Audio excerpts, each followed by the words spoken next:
Welcome to the webinar series Custodians of Biodiversity, organized on the occasion of the International Day of the World's Indigenous Peoples by the UNDP-GEF Global IPBES Project, the Secretariat of the Convention on Biological Diversity, the Equator Initiative, the International Indigenous Forum on Biodiversity, the Network of Indigenous Women for Biodiversity of Latin America, and the Small Grants Program.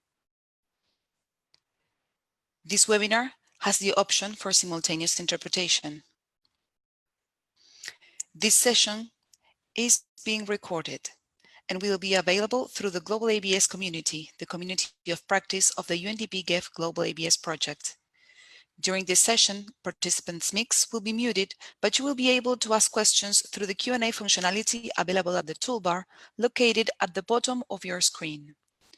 To continue the discussions on the topic of this webinar, please visit the Global IPBES community and leave your discussions on the forum section. This webinar has the option for simultaneous interpretation. Please make sure to select your language of preference at the right bottom of your Zoom toolbar. In your webinar controls, click Interpretation. Click the language that you would like to hear. If you only want to hear the interpreted language, click Mute Original Audio. Today's session is on views and aspirations from Indigenous peoples related to the post-2020 Global Biodiversity Framework, including IPBES. This webinar will be moderated by John Scott.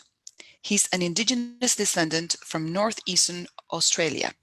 He's the Senior Program Officer for the Peoples and Biodiversity Unit at the Focal Point for Indigenous Peoples and Local Communities at the CBD Secretariat. Mr. Scott has a background in education, social policy, law, Indigenous rights, and traditional knowledge.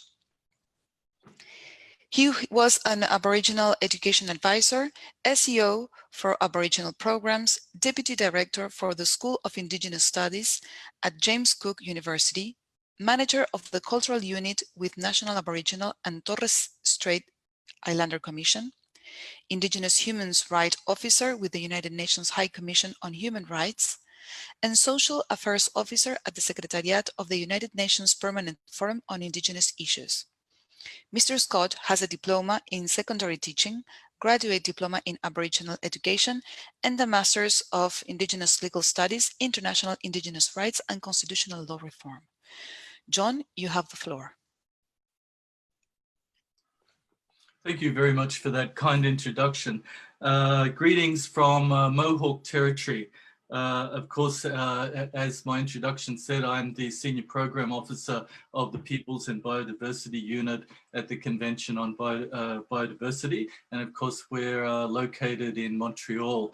I want to really thank our good friends at the Global IPBES Capacity Building Initiative. This idea came up from our friends a couple of months ago, and we all thought it would be a wonderful way to build up to the 9th of August, which is the International Day of the World's Indigenous Peoples, which will be celebrated in New York this year on Monday the 10th by the Permanent Forum on Indigenous Issues. So as such, this is a very timely initiative, and it also coincides with the work of the CBD on the Global Biodiversity Framework. So firstly, I'm very excited to be with you, and I think that this is a very timely event. And I'm not going to talk too much. I would like actually to pass to Lucy to welcome everybody, and then we're going to have an Indigenous ceremony to start today. And then I will briefly introduce Nigel Kroll, who's our first speaker. So for now, I will hand to Lucy to do the welcoming. Thank you. Thank you very much, John, and thank you, everyone. And you are all welcome to this webinar, which is actually timely, as John has already said. And we are very excited that this is a good opportunity as we celebrate the World Indigenous Day. We are also looking at issues of biodiversity, which are very critical to us. And as custodians of the biodiversity, we are keen to make sure that despite all the challenges we've had at this time of the COVID-19, Indigenous peoples are still resilient people who are ready always to take up the challenges, even despite having a lot of problems in their own. Problems like we've seen at this time of COVID-19, we've seen a lot of challenges, displacement from their lands, forest fires, and so on, that keep, of course, distracting biodiversity, which is part of our health and therefore impacting on the health of indigenous peoples. And of course, we do realize that at this time also we've had quite even more challenges than we can mention. But as indigenous people, we are always ready to work together and work with our partners, just like what has been already prepared today, with great appreciations to all the partners who have put this together, that we work together as collectively making sure that our diversity is well protected. And just want to really welcome you all and tell you that the International Indigenous Forum is a team, as a family. We are all committed to work together, and we want to make sure that the post-2020 global framework process is successful, and we can continue working despite everything. So you are all welcome. It's going to be a very interesting time, challenging, and we'll put all our challenges behind and sit down and listen to each other, ask questions and answer, and let's look at it positively. You are all welcome. Thank you. Thank you, Lucy. It's always good to hear you, and it's been a long time since we've physically been together after spending 20 years of working closely together. It's really nice to be with you today. And now I'm going to hand over to our hosts, who will introduce our elder from Guatemala, Tat Armando Sarasua, who is a spiritual guide for the Mayan Quechua people from Guatemala. And he's also a member of the Associación Tzotzil. So over to Tat Armando. Thank you.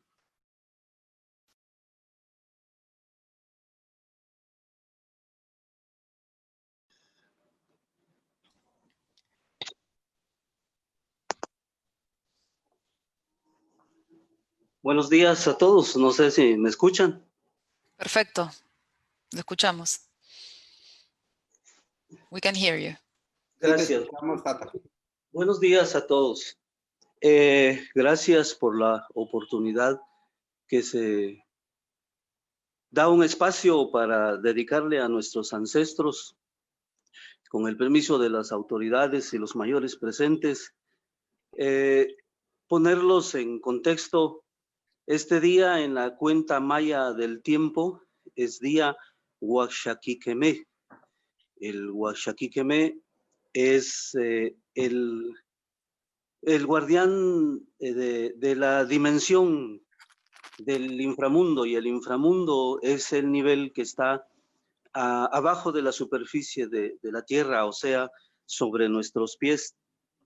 Este día, entonces, en la cuenta del tiempo, se le dedica a todo ese nivel del inframundo, ¿me entiende? Que, o sea, abajo de la tierra, como decimos nosotros, y ese es un espacio sagrado, porque es el espacio donde descansan nuestros ancestros.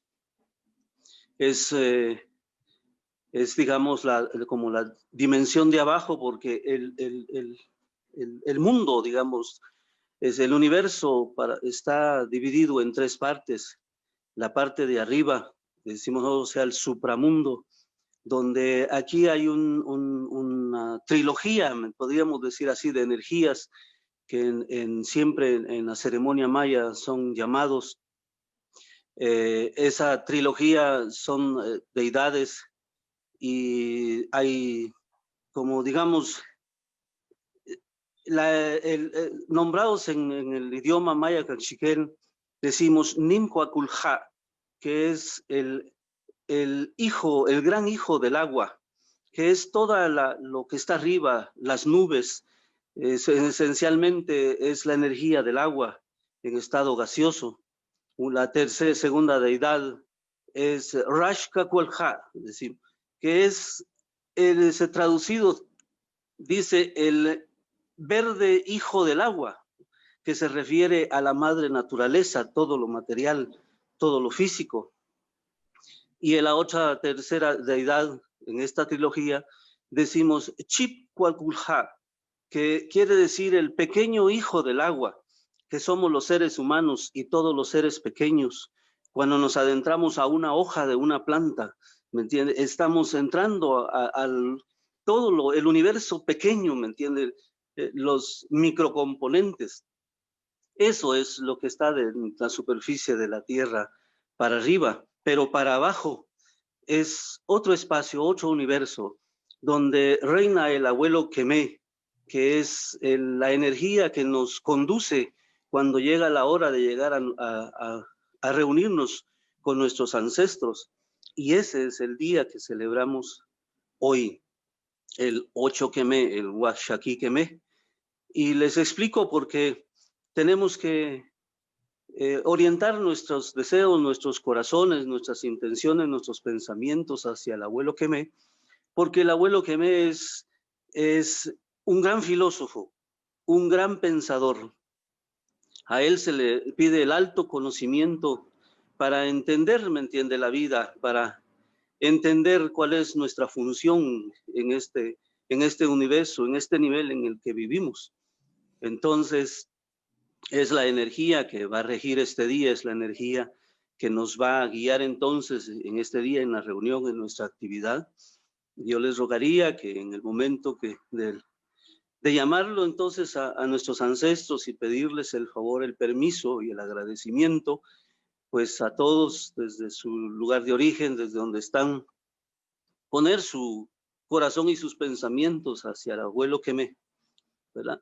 Entonces, hacen el favor, las velas están encendidas, siempre se le acompaña con flores para agradar el olor, es el plano cósmico que nosotros colocamos, porque cada color de veladora es uno de lo que se le llama 4 puntos cardinales, donde sale el sol, el negro donde cae el sol, el amarillo que sería el sur, que nosotros decimos el camino del agua, el blanco que es el norte, que para nosotros es el camino del aire, y en el centro que está representado el corazón del cielo, en Urukushkaj decimos en Maya Caxiquel, que es el abuelo sol, el centro del universo, de nuestra galaxia, y el color verde que es el Rukush Ulef, o sea, el corazón de nuestra madre tierra, que en conjunto también nos representa a los seres humanos. Entonces, vamos a iniciar con nuestra invocación. Espero que todos conecten su corazón, su pensamiento donde están, porque recuérdense que los 4 sagrados elementos en la cosmovisión maya, uno de los 4 es el aire. Y el aire nos conecta a todos, el aire nos siente y nos escucha a todos, ¿verdad? Porque está en nuestro interior también. Otro de los elementos es la Sagrada Madre Tierra. Todos vivimos sobre ella, estamos parados en este momento sobre ella y siente nuestras vibraciones, siente nuestro corazón, siente lo que pensemos y no importa la distancia en que estemos. En cuestión de segundos nos conecta a todos, nos escucha a todos. Con el permiso entonces de todos vamos a iniciar nuestra invocación.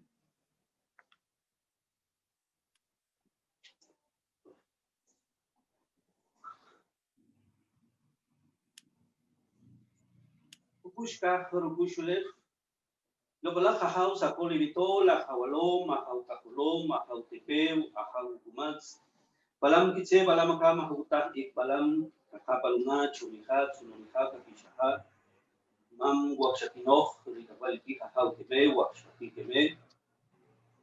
Buenos días a todos, abuelos y abuelas. Con el permiso, la autorización de ustedes, con la autorización del abuelo Quemé, con la autorización del abuelo cargador del año, el abuelo Noj, vamos a iniciar esta actividad, esta reunión, con muchos hermanos y hermanas que están desde diferentes puntos geográficos en nuestra madre tierra. Vamos a pedir, suplicar entonces, nos permita, nos dé autorización para poder reunirnos, para poder dialogar, poder platicar un rato, las inquietudes, las ideas que hay en nuestro corazón, nuestro pensamiento. Permítanos, abuelos, de ese alto conocimiento para poder transmitir nuestras ideas a través de nuestra palabra, que haya fluidez en nuestra palabra, que nuestra palabra exprese con sinceridad lo que sentimos. Y también pedir, suplicar al abuelo Quemé que le des a todas las personas que nos escuchan, a todas las personas en este planeta, que entiendan cuáles son las ideas, cuál es nuestra forma de pensar, cómo es nuestra forma de proteger el universo, proteger la madre tierra, proteger todo lo que nos rodea. Ayúdanos a entender, abuelos y abuelas, que en este universo todo tiene vida. Comprender que en este universo todo tiene una función. Y uno de los grandes compromisos como seres humanos es mantener la vitalidad en cada elemento de nuestra madre tierra, en el universo. Con mantener la vida incluso de las sagradas piedras, porque son sagradas también. Son el sistema óseo de la madre tierra. Tienen una función que cumplir. Hagan el favor entonces, manteniendo la vitalidad, manteniendo el espíritu de cada elemento del universo, mantenemos la vida, el respeto, todo lo que nos rodea, la biodiversidad, como dicen los académicos. Nosotros decimos madre tierra. Mantener entonces la vitalidad, mantener el espíritu de cada elemento en la madre naturaleza, de los pájaros, de los árboles, de las plantas pequeñas, mantener la vida y la vitalidad de las montañas, de las cuevas, de los barrancos, de los valles, de los volcanes. Es necesario, abuelos y abuelas. Con humildad, con sencillez, entonces, pedimos que nos perdonen desde ya cualquier error que pueda cometerse. Hagan el favor entonces, con humildad, con respeto, poder transmitir nuestras ideas, pero algo muy importante, ponemos también nuestros pétalos de flor, nuestras velas, como multa, como pago para agradarles a ustedes, que estén felices, contentos, y esa alegría y esa felicidad la tengamos nosotros en nuestro corazón, por favor, en todo nuestro ser, para que al final, durante la actividad, al final de la actividad, al final del día, y todo nuestro tiempo, espacio, nuestra vida, estemos felices, estemos contentos. Háganme el favor entonces, humildad con sencillez, agradecemos y pedimos, suplicamos, nos escuchen, nos atiendan, nos guíen, nos orienten, nos protejan, sobre todo en este tiempo que estamos viviendo, con esa enfermedad que está atacando al mundo, que nos des la vitalidad, por eso nuestro color de flores, que des la vitalidad en nuestro cuerpo. Hagan el favor para poder soportar esa enfermedad está atacando el mundo, que nos protejas a todos, por favor. Tenemos derecho a vivir, pero tenemos derecho a vivir felices, a vivir tranquilos, y esa es la súplica, la petición que pedimos. Hagan el favor entonces, poder transmitir que cada quien de los que va a participar, que cada uno de los que están participando y los que van a disertar sus ideas, lo que ha experimentado en su vida, sea escuchado por el mundo, pero sobre todo sea entendido. Que nosotros, los pueblos indígenas, nosotros, los seres humanos indígenas, cumplimos nuestra función de proteger todo aquello que existe en la madre tierra, en el universo. Hacen el favor entonces, con humildad, con sencillez, pedimos su permiso, su protección, y pedimos también que nos permitan vivir felices, vivir tranquilos en este universo. Con humildad, con sencillez, Janila Matios Xaver Rukushka, Rukushuleo, Rukushteo, Rukushka.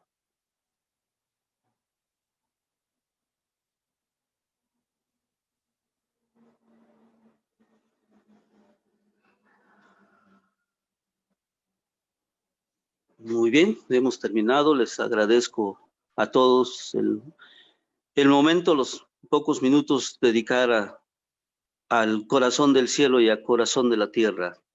Muchas gracias. Mucho gusto, Mr. Sarasua. Thank you so much for helping us to start in a good way today. And as the chair this morning, it's my job to keep us moving. So I'm going to launch straight in with our first presentation, which is from Dr. Nigel Kroll. Now, Nigel needs no introduction. He's been working with many of us for years. And Nigel, of course, these days is working at UNESCO. He's a political scientist and a sociolinguist by training, and he's currently, of course, working at UNESCO. And sorry, now I've lost my notes somehow, but one sec, yes. So these days, he is also the chief of the natural science sector and is also responsible for small island developing states. He was formerly the director of the Indigenous Peoples of Africa Coordinating Committee and the program coordinator for the South African Sand Institute.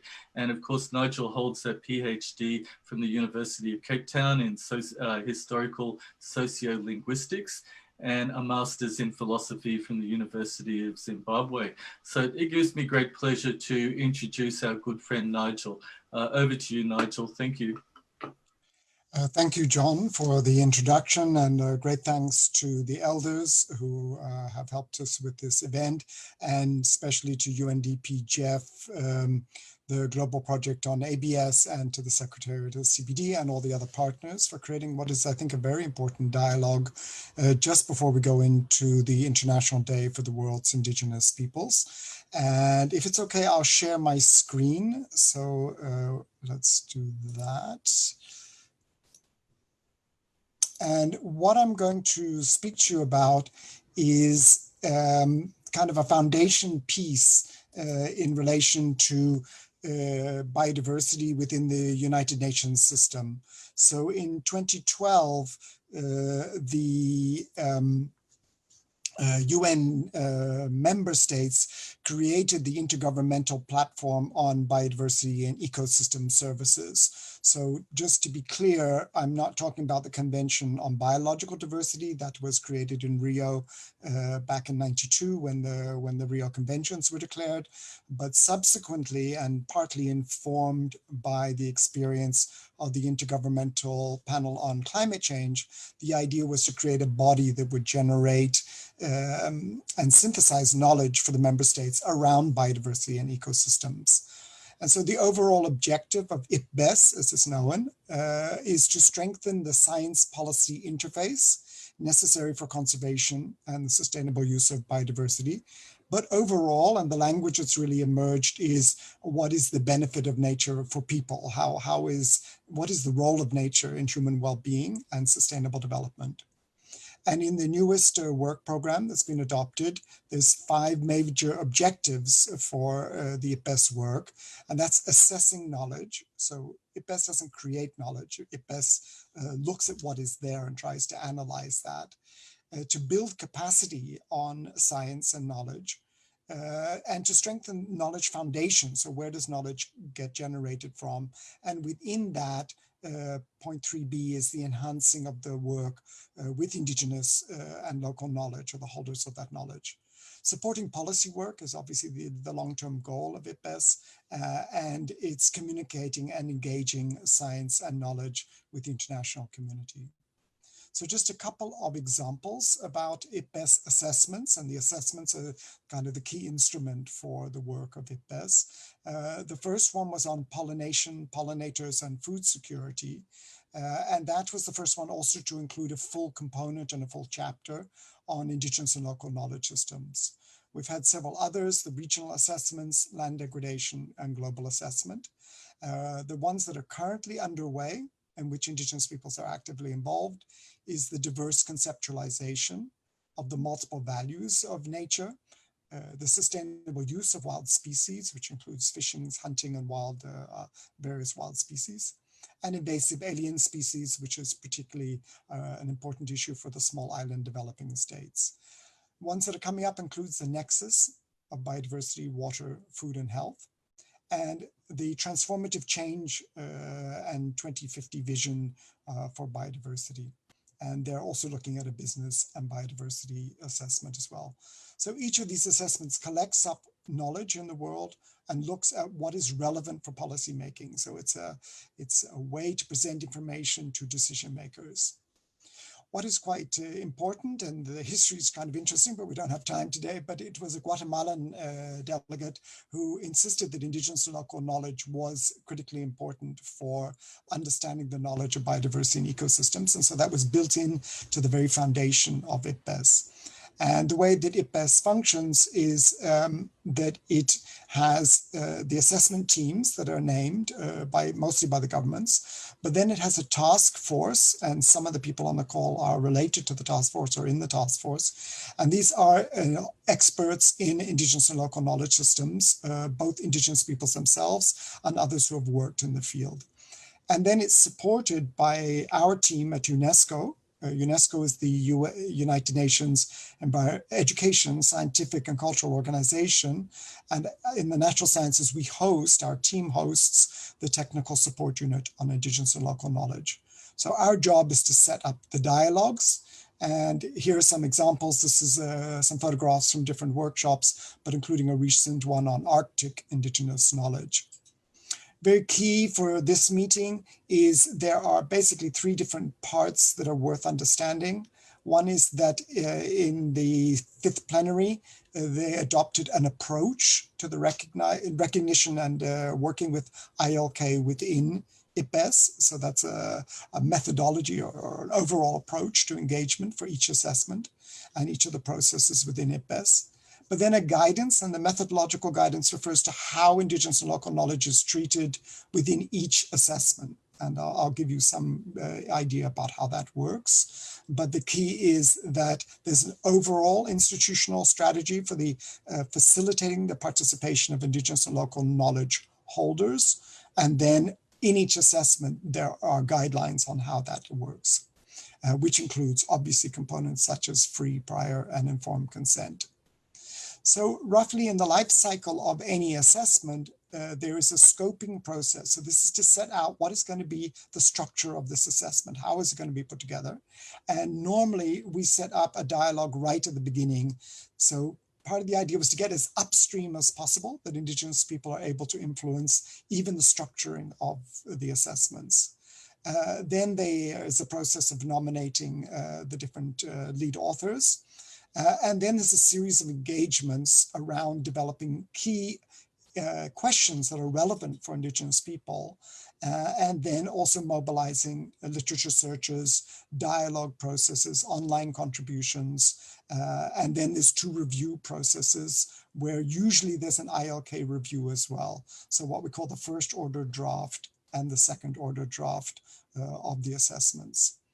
There's also an interesting process around gap analysis. So we obviously don't have all the knowledge that we need to deal with the complexity of biodiversity and ecosystems issues. And we're engaging at the moment with the technical support unit that does the gap analysis on gap analysis and where ILK fits within some of that analysis. So just to say, there's in the upcoming processes, there's commentary. Every assessment is open for registered commentators to look at online reviews. So if you belong to an indigenous peoples group or organization or network, you can register as a stakeholder within the IPBES process, and that gives you access to the different stages of the assessment writing.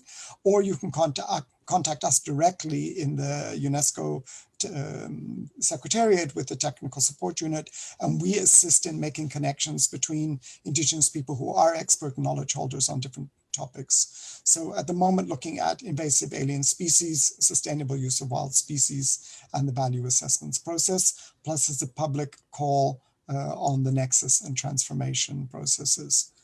So that's a really rapid overview of what is quite an important process in the UN family around knowledge mobilization. And what I just want to wind up with, John, is that this is the first time that there's all these completed and validated assessment processes, which include multiple streams of human knowledge, including indigenous and local knowledge, including different types of science, so both natural sciences and social sciences. That's presented a series of recommendations to policy relevant recommendations to decision makers. And we went through a process after the pollinator-pollination assessment where Indigenous and local communities gathered again. So they've been involved in the dialogue, and they went back and they looked at the quality of the outcome. And there was a strong view from Indigenous peoples that actually the pollinator assessment, despite how challenging it was, really well represented what they had to say in the process. So we took that as a thumbs up and a good sign. This is not immediately part of the global biodiversity framework negotiations. These are reference documents, but they're also reference documents that have been approved by the member states themselves, or at least by the 137 member states of IPBES. There are obviously more than 190 members of CBD itself, but these become important documents. Key message is Indigenous and local knowledge, partly through the IPBES process, has really been strongly reinforced at the UN, that you cannot talk about knowledge management and knowledge engagement without the inclusion of Indigenous peoples and local communities. So if there's any questions, we can come back to that, but otherwise I hope that's a satisfactory overview. Nigel, I want to thank you for a very good introduction to a highly complex area. I have to say that IPBES, the Intergovernmental Platform on Biodiversity and Ecosystem Services, is providing the knowledge base for us to negotiate a global biodiversity framework. I can't tell you how important the global assessment was with its main messages about the role of Indigenous peoples and local communities. If I can paraphrase the main message, I recall Indigenous and local community traditional lands and waters, biodiversity, islands of biological diversity in a sea of degraded ecosystems.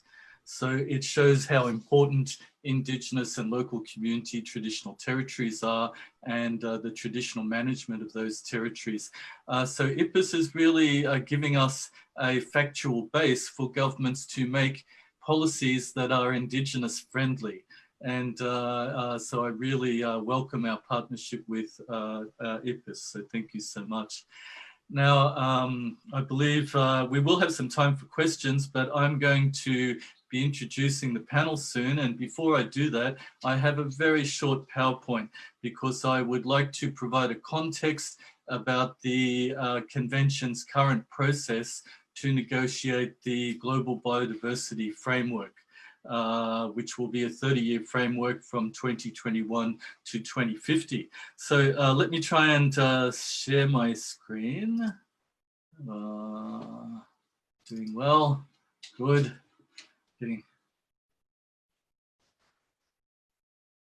Okay. Oh, 1 minute. Oh, here we are.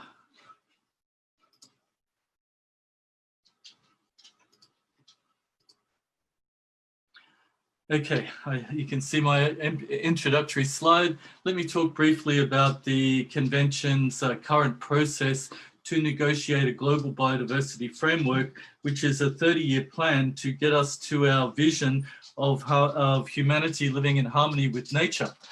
I don't have to tell you about the important role of Indigenous peoples and local communities when we're talking about sustainability and a long-term future on this planet.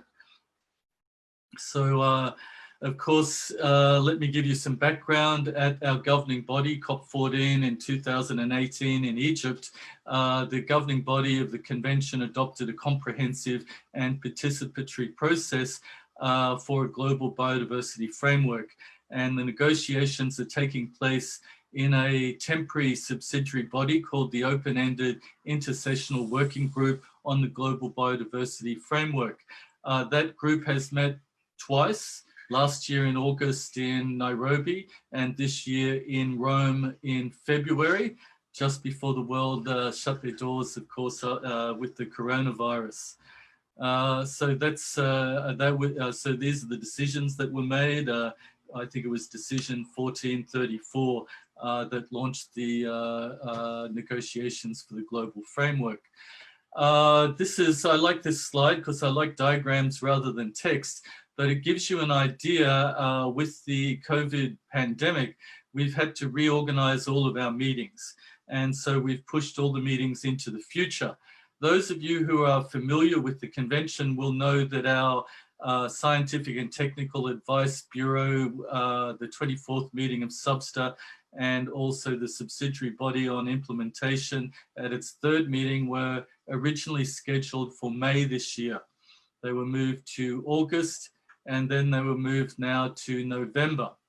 So this is assuming, of course, that countries get on top of the pandemic, and later this year some travel opens up so people can participate in international negotiations. But from the diagram you can see that currently, of course, we're in the middle of a peer review, and we're looking at documents for agenda item 4 of SBSTA, which is focused very much on the goals and targets and the indicators for the future global biodiversity framework.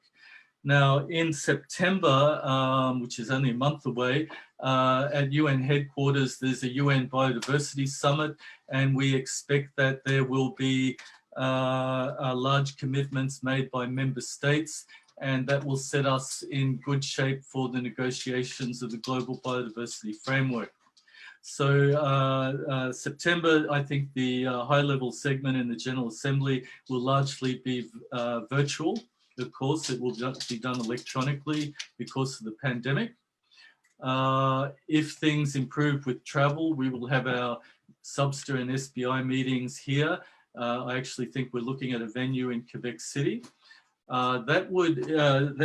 It's quite an interesting process, because with the new timelines, that would mean that before the 3rd open-ended working group on the post-2020 Global Biodiversity Framework, which is scheduled for February in Cali, Colombia, the documents would need to be out 6 weeks before the meeting.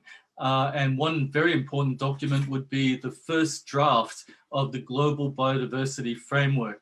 Up until now, it is a 0 draft. So the first draft will be available in the 1st week of January, and that means it will be out in time for IUCN World Congress, which is scheduled for Marseille in France.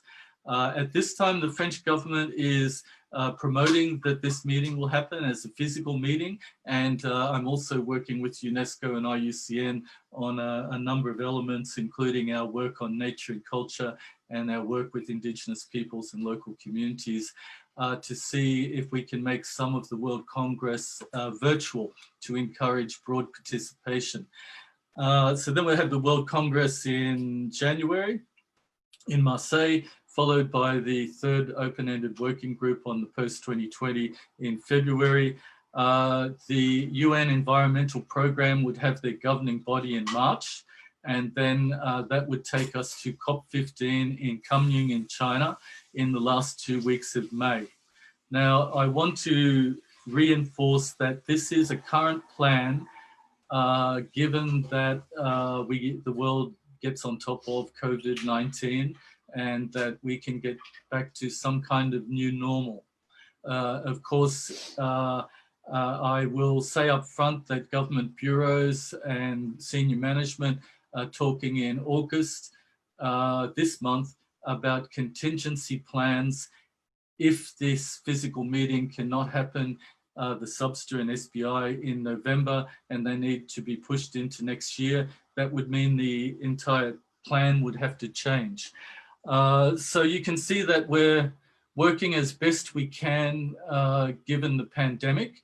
Governments at this stage are determined not to negotiate virtually. But of course, if the pandemic continues for a year or two, governments will reconsider that as they go. And governments are also looking at how much they can do virtually to progress the work. So that gives you an idea of the process we're in at the moment. And remember, this process depends on how things go with the global pandemic that we're facing. Okay, a quick review. Right now, we have an extended peer review process on item 3 of the SBSTA agenda, And that focuses on an update of the Global Biodiversity Monitoring Framework, an information document on indicators for the framework, and the links between the SDGs and the framework. And any comments, this is a public peer review, they need to be submitted by the 15th of August, so they can be taken into account in reviewing the documents. So we also have a thematic consultation on sustainable use. And I know our friends at Forest Peoples Program have been helping us with this to make sure that customary sustainable use is included in these discussions. And you can see that there's an online forum, a survey, a forum, and then a webinar in the week of the 5th of October. So that's some current work that's ongoing. Now I'm going to stop there because I didn't want to give you a long presentation, and I'm very keen. We have some excellent speakers. I'm just trying to work out how to get out of this. Stop video. Okay, stop sharing. That's it. Good. I'm getting better with this technology, I have to say. Good. So I won't take any questions right now, but if you do have any questions, please keep them, because now I want to introduce our panelists, and I would like to make this as conversational as possible. And that's how we've kind of set today up. And I'm just checking with my notes. I have too many devices open. Okay. So today we have a very interesting panel, and if I counted all the years of experience, it would be extremely long, so I won't do that. But the panelists we have with us today, of course, we have Lucy Malenki, who's very well known to many of us. We also have from the Asian Indigenous Peoples Pack, Pirawan Wanithisisanapon. And forgive me if I'm mixing up your name a little. And then we will also have Miss Chrissy Grant from Australia. And then we have Benjamin Green Stacey, who's from Mohawk Territory here in Montreal. And then we will have Ramiro Batez. And I'm going to start with Lucy. And let me give you a quick introduction, Lucy. Thank you. Yeah, Lucy, of course, you're part of the Maasai Indigenous community in Kenya, and you serve as the Executive Director of the Indigenous Information Network. And your expertise lies in sustainable development for pastoralist communities. And you've coordinated sustainable development training and capacity building for Indigenous, rural, nomadic pastoralists and hunter-gatherers for many years. And in your work, you utilize traditional knowledge, and you encourage conversations on biodiversity. So I want to welcome you, Lucy. Of course, you're one of the co-chairs of the International Indigenous Forum on Biodiversity, along with Romero. So the two of you have done a remarkable job. But I want to start with a question. Lucy, in your experience, what are your observations regarding the participation of Indigenous peoples in the negotiations under the Convention on Biodiversity? Over to you, Lucy. Thank you very much, John, and thank you all and for that introduction. It's my pleasure that you recognize who we are, and I also recognize and say thank you to the elder who was able to open for us a prayer that gives us the strength to continue. For many years, I think participating with Indigenous peoples along with the convention has been a journey, and it's been really very interesting. And I think I look at the success back, looking at all the time from Rio and up to the 1997, when Indigenous peoples got together in Madrid to come and to form kind of a forum to be able to negotiate and to be able to work effectively with the Convention on Biological Diversity. That was really a journey that was very interesting and also successful. And after Madrid, we were able to go to the 4th Conference of Parties as a team, as a family, trying to get the family together. because we are all from the 7 regional areas of the permanent forum from Africa, Asia, and so on. So not all the time that we are able to sit together and work collectively together, but when we meet during the convention, this is the time when we are able to work together effectively. And as I say, we've come from a long way. We were able to negotiate and have the working group, the ad hoc working group on Article 8J and related provision being proposed and being made a resolution during the discussion in 4th Conference of Parties. And when we went to, already we had to have the first working group in Seville and so on. And in Nairobi, this decision was passed. And immediately we had the International Forum coming up quite effectively. And from then we've been working together, and we have been able to really do a lot of progress, discussing different aspects and in different areas of the convention. And one of the most successful areas where we worked on was towards the formation of the Nagoya Protocol. And we started the discussion just simply as when it was born guidelines, and that showed our strength, and we were able to put our discussions together. And up to where we are right now, because I know of the time I can't go through the whole history, we were able to manage to make sure that the discussion continues. And the negotiations was not very easy, because this is the time when we were able to really work very closely with the parties of the convention.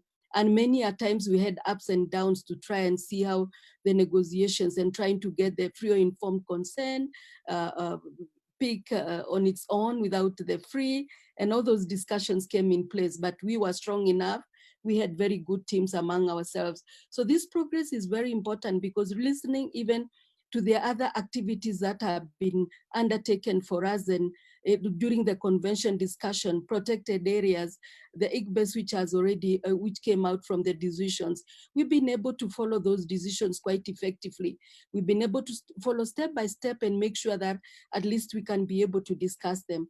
And one of the other successes to show how much we have come and how long we have is having the local biodiversity outlook on our own, and Indigenous people are able to collectively work together, led by the Forest Peoples Program, and they came up with the first outlook. And up to now, the discussions and the compilations are still going on, because it's a step that we have put ahead to show our work and to really bring issues of making sure that people know why we are custodians of our biodiversity.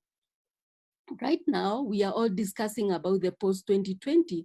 And the good thing about that is that we have been ready, and we have been working very closely as a team to make sure that no decision we are not left out in any decision or in any discussion. We try to work as much as possible together to help each other, because we have all different strengths and different weaknesses here and there. But we've managed to really move on as much as we can together. Of course, even though we have these successes, we have been able to get into many discussions. IPBES, for example, what Nigel had explained, and we have been participating in those different aspects. We've also had other on sustainable use. We've had partners really getting and involving us, which is very, very important. And we have kept on, because of our strength and success, we have had partners in all directions working with us. And even with the Global Environment Facility, they've been able to set up and have an advisory group, which has helped the Indigenous people to be able to get funding in different ways. With the post-2020, I think it's very important. It's also been a challenging negotiations and discussions, but we are really on it, and we are going to continue discussing that and working together as Indigenous people and as the forum, so that we can be able to help each other. There are many other challenges that the consistency of having Indigenous people continuously attending and continuously participating sometimes comes up to be a bit of a challenge when we are not able to get funding for all of us who have been able to attend to continue with it. And we have seen like the voluntary fund, instead of going up, it's going down sometimes, and there are big challenges, as you know very well, but we keep urging the parties to the convention to keep supporting Indigenous people and to contribute to it, and also urging the other parties, the other stakeholders to make sure at least they get involved and work with us as we've been working in different workshops and different activities. So I must say it's a journey which we have really taken, and my experience is that we are trying and we are really moving ahead, and we want to continue discussing this even up to the end of the post-2020 to make sure that we are not only discussing, John, only on traditional knowledge, but we want to make sure that Indigenous people participate effectively and fully in different areas of the convention. And this will make us to be more stronger to bring different expertise in different areas that we have. So I think I'll stop there, considering that the time also, but we'll be able to contribute in our phase, in our second phase. Thank you, John. Thank you, Lucy, and thanks also for reminding everybody that we work on such a broad range of issues. I remember when Capac arrived in March, he thought we just worked on traditional knowledge, and it's been a steep learning curve looking at the participation of Indigenous peoples across the entire work of the convention. As you know, traditional knowledge and Indigenous peoples issues are regarded as a cross-cutting issue for the convention. So thank you so much, Lucy. Now I'm going to ask all the panelists if you wouldn't mind putting on your cameras. It might make it a little bit more personal for the audience. And after the first round of one question each, I'm going to become much more conversational. So I'll encourage all the panelists to put their cameras on. But the next panelist that I will introduce is our good friend Pirawan from the Asian Indigenous Peoples Pact. And Pirawan works with AIPP, and that, which is a Indigenous human rights-based organization, and it's driven by the needs and the priorities of the 48 member organizations covering 14 countries in Asia. Now, she's going to prioritize and highlight the issues and stories of Indigenous women environmental rights defenders. And this is an important issue. Environmental defenders are being murdered around the world at the rate of 4 or 5 people a week. Most of those people are women, and most of them are Indigenous peoples. The UN Environmental Programme has developed a human rights defenders policy and is working even with the Office of the High Commissioner for Human Rights to address the issue of the intimidation and murder of environmental defenders. So Pirawan's work is extremely important, and it really is a matter of life and death for many Indigenous peoples and local communities defending their traditional territories. So I'm very pleased that Pirawan could join us today, and I hand over to you. Thank you so much. Thank you very much, John, for the introduction, and I'm glad that IIFB really welcomed me into the session. Let me share my screen first.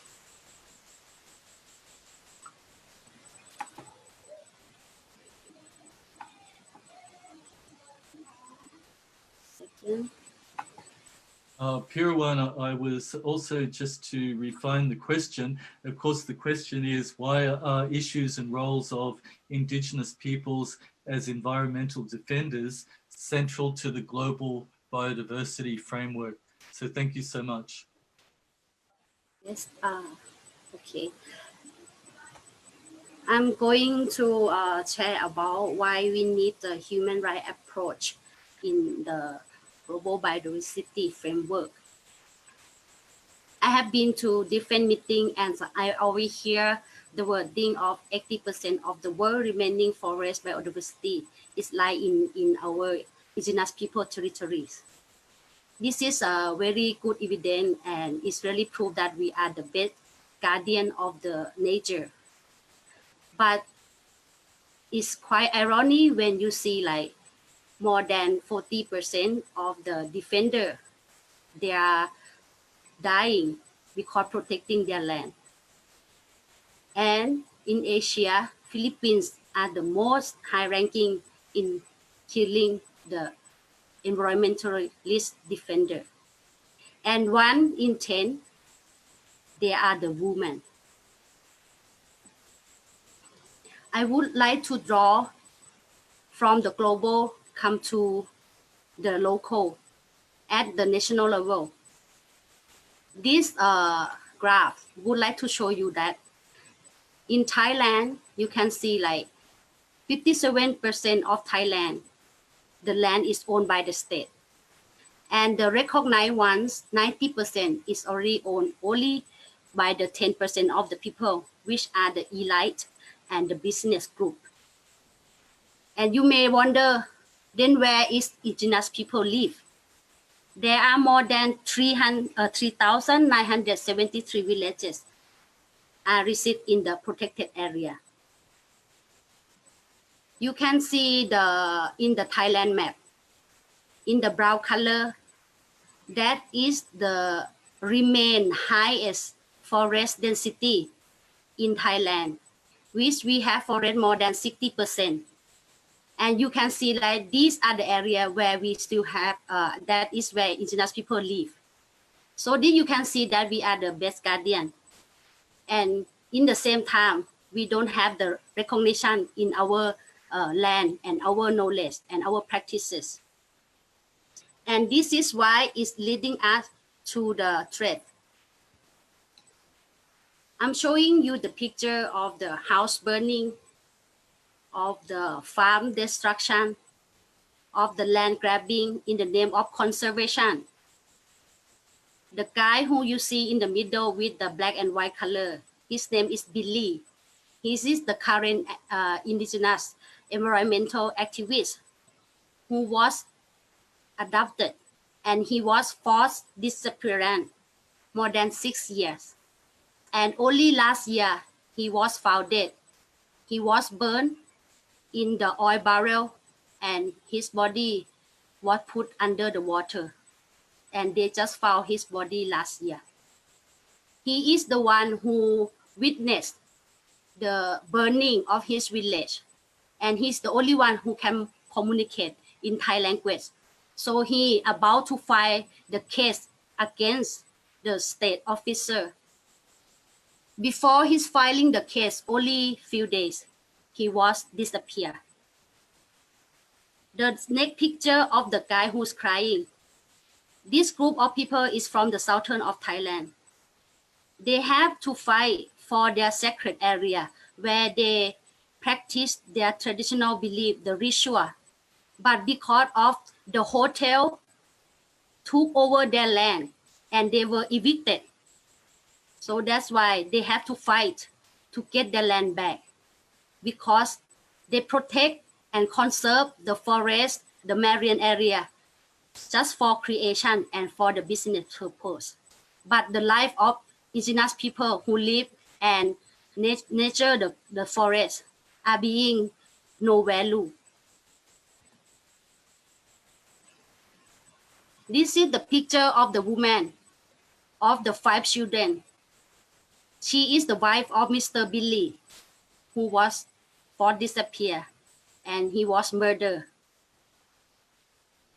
She is just ordinary woman, but because her husband was killed, so now she has stood up and to be vocal to protect her own family and her own community. If we're not protecting the indigenous people who protecting the land, territory, the remain 80% of biodiversity, then our knowledge, our resources will be no more, and we will not reach the goal of living harmony with the nature as we dreaming for. Thank you.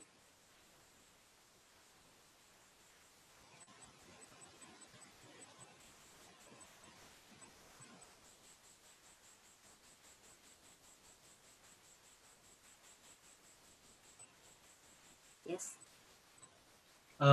Thank you so much, Pirawan. That was very emotional. Indigenous peoples face this every day of our lives in defending our traditional territories. It was a very strong presentation. I will, and thank you for putting on your video. I will ask, I'm going to ask audience to hold up on some questions just while we hear a first round from the panelists, and then we will open it up a little. But our next speaker is Chrissy Grant, and Chrissy is an Aboriginal elder. She is a Cook Islandji woman and Jalu Janji Wara clan, which is in the extreme northeast of Australia, in the tropics. And she is also has Torres Strait Islander heritage from the Torres Strait Islands. We have two Indigenous peoples in Australia, Aboriginal Australians and the Torres Strait Islander Australians, and we're lucky we found someone who's both to be with us today. Chrissy has worked at a national level for more than 35 years with Aboriginal communities and Torres Strait Islander communities on cultural and natural resource management, and particularly with heritage management and conservation and protection. So Chrissy has an extensive network across Australia and internationally with her work with the Convention on Biodiversity and the ICCA Consortium and the Indigenous World Network, and also the IUCN World Parks Congress. So it gives me great pleasure to introduce my old friend Chrissy, and I'm going to ask you a question, Chrissy. Why is the conservation of biodiversity and customary sustainable use of biodiversity central to Indigenous peoples' cultures? Thank you, Chrissy. And if you could put the camera on, that would be nice to see you if that's possible. Yep, I think I have it on, but I can't see where I am at the moment. There I am. Okay, so thank you, John. First of all, as it is our custom in Australia to acknowledge the traditional owners of the country that we are meeting or working on from.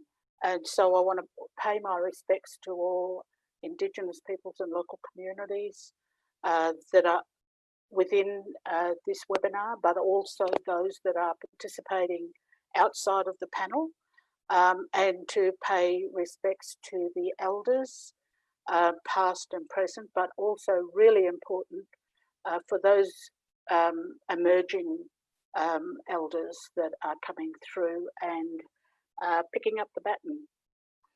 So yes, I'm going to talk a bit about the importance of customary sustainable use of biodiversity to Indigenous peoples and local communities.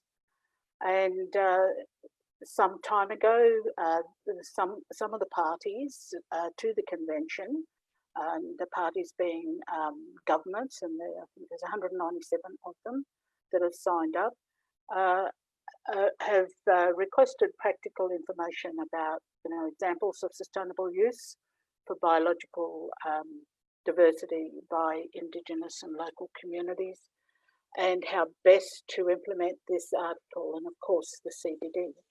So the Article 10 of the Convention, I'm not going to read the lot out, but Article 10C says protect and encourage customary sustainable use of biological resources in accordance with traditional cultural practices that are compatible with conservation or sustainable use requirements. So it's centrally important, I think, for Indigenous people's very physical being and spiritual being to maintain this important customary practice of sustainability when they're gathering food and water for their existence, materials for their cultural articles and artifacts, important for specific times such as ceremonies, initiations, stories, song and dance. It's all connected with their culture and traditions. And,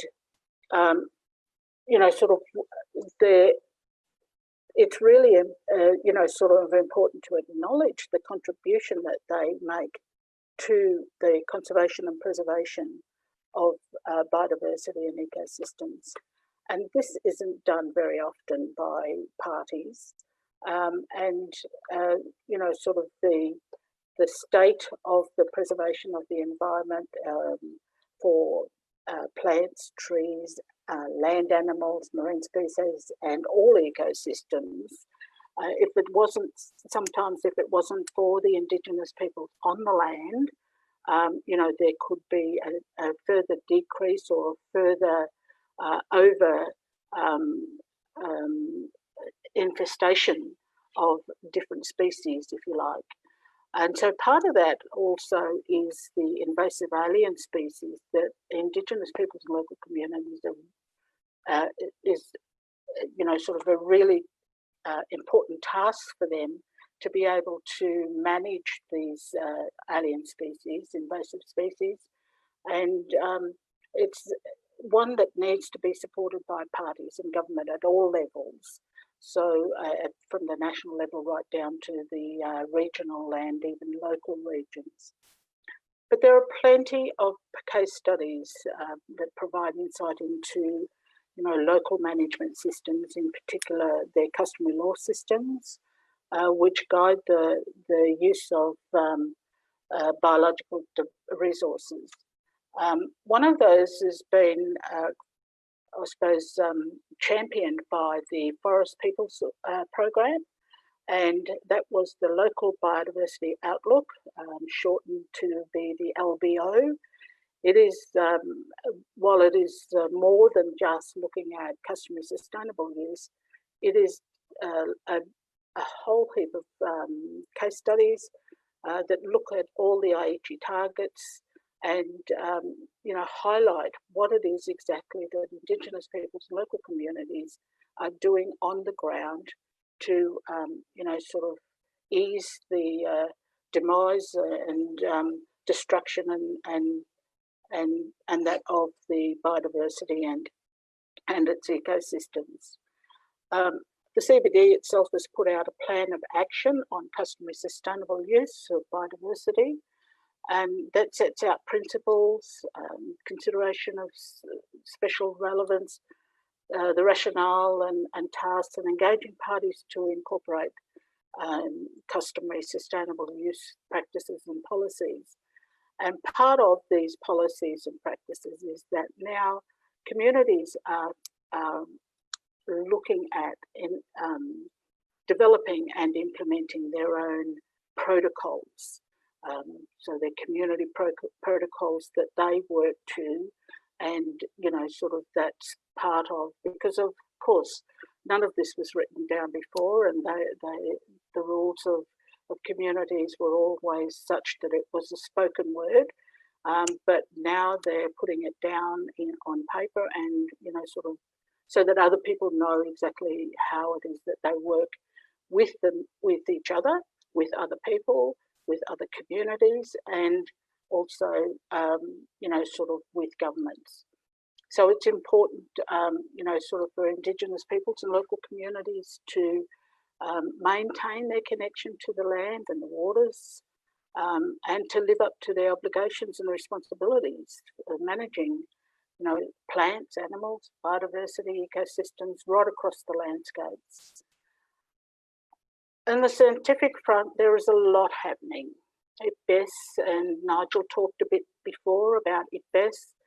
They've been leading and conducting dialogues with IPLCs to glean information for case studies and assessments on customary sustainable use, and doing those, making sure that Indigenous people have input into those studies. But there are many other scientific and research bodies increasingly engaging with IPLCs as well. So it's really vital, and I'll just touch on it here, but I'll go into it in a bit more detail in my next question later in the second round. But it's really important that Indigenous peoples and local communities are aware of their rights when discussing traditional knowledge, how to safeguard that knowledge to keep it safe, how to protect their intellectual property, that they have the right to free, prior, informed consent, and to protect that knowledge that is sensitive and significant and important to their traditional practices. So I might leave it there and elaborate a little bit more in the next round. Thanks. Thanks, Chrissy, and thank you also for touching on the issue of community protocols, which is very important for our broader discussion, as these are, of course, an ABS seminar, and the usefulness of community protocols in identifying how communities articulate other communities and how outsiders should interact with them. I'll continue with some more questions and I'll come back to you, because I'm interested in if governments understand customary sustainable use is actually a strategy for conservation. But I'll come back to you with that question, because right now I'll go on to our next panelist. And our next panelist is Benjamin Green Stacey. And Benjamin is a Mohawk from Ganawaki, and we're very pleased to have him with us today. It's the elders from Ganawaki who open our Indigenous meetings in Montreal, as the meetings take place, of course, on the traditional lands of the Mohawk people. So I'm very pleased that Benjamin will join us. Ben's from the Assembly of First Nations, but he's just speaking to us as an Indigenous Mohawk, a young man, to give us his views. So these are not necessarily the views of AFN, but I'm very interested to hear what Ben has to say this morning. So Ben, over to you. It's great that you could join us. And if you don't mind, please put your video on if you can, just so people can see you and it can be a bit more personal. So thanks, Ben. Thanks, John. I believe the question that I'm answering is regarding the relationship between nature and culture. Exactly, Ben. I'd like you to talk to us a little bit about, can you explain the relationship between culture and nature for Indigenous peoples from your own perspective? Thank you. Thank you, John. And so I think it's important to say that the relationship between nature and culture and the biodiversity values that are held in Indigenous language and culture they're inseparably linked. And the example that I want to bring to your attention is in actually the Ohondongariwatekwa, or the Words Before All Things, and more commonly known, I think, as the Thanksgiving Address.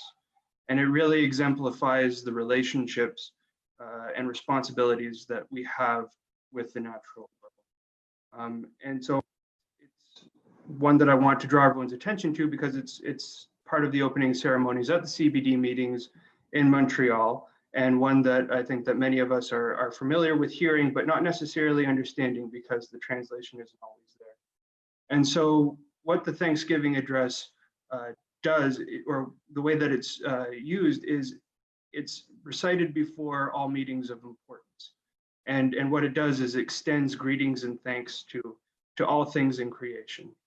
And so it's quite long, so I won't get into it in depth, but the specific aspects of it that I want to highlight are the relationships with the natural world.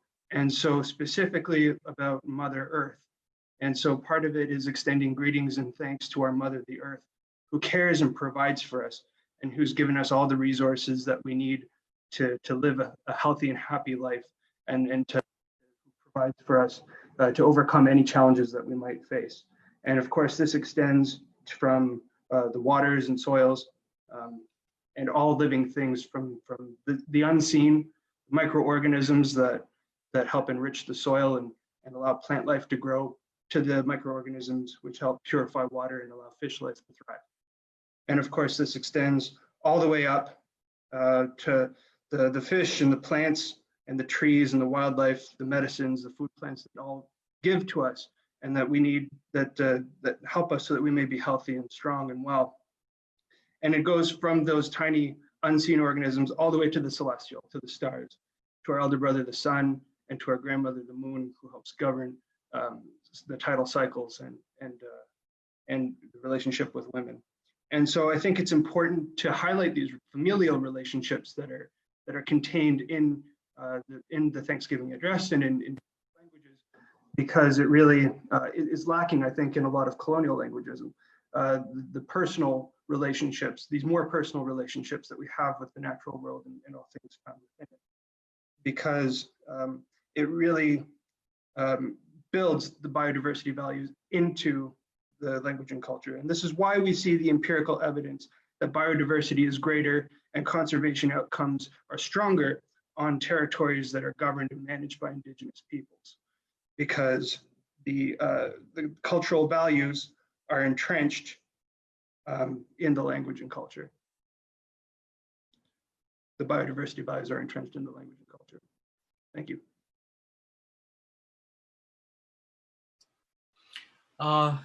Ben, thank you very much for those comments. And I'm reminded that, of course, the elders at Ganawagi provided the name for the Agwagoo guidelines, which are environmental assessments that include cultural and social aspects and the effective participation of Indigenous.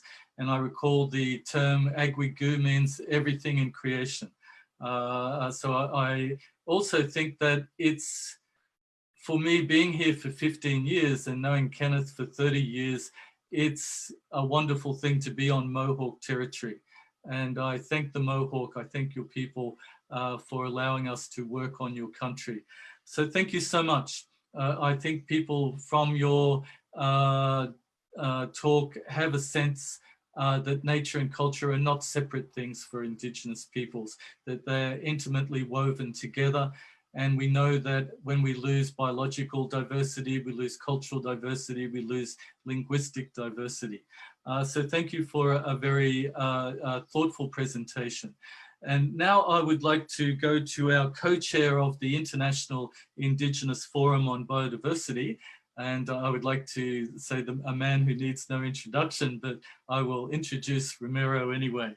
So my brother is the director of the Indigenous organization SOTSIL in Guatemala, and he's an expert in Indigenous people's rights over traditional knowledge, also on climate change issues, conservation of natural and cultural resources.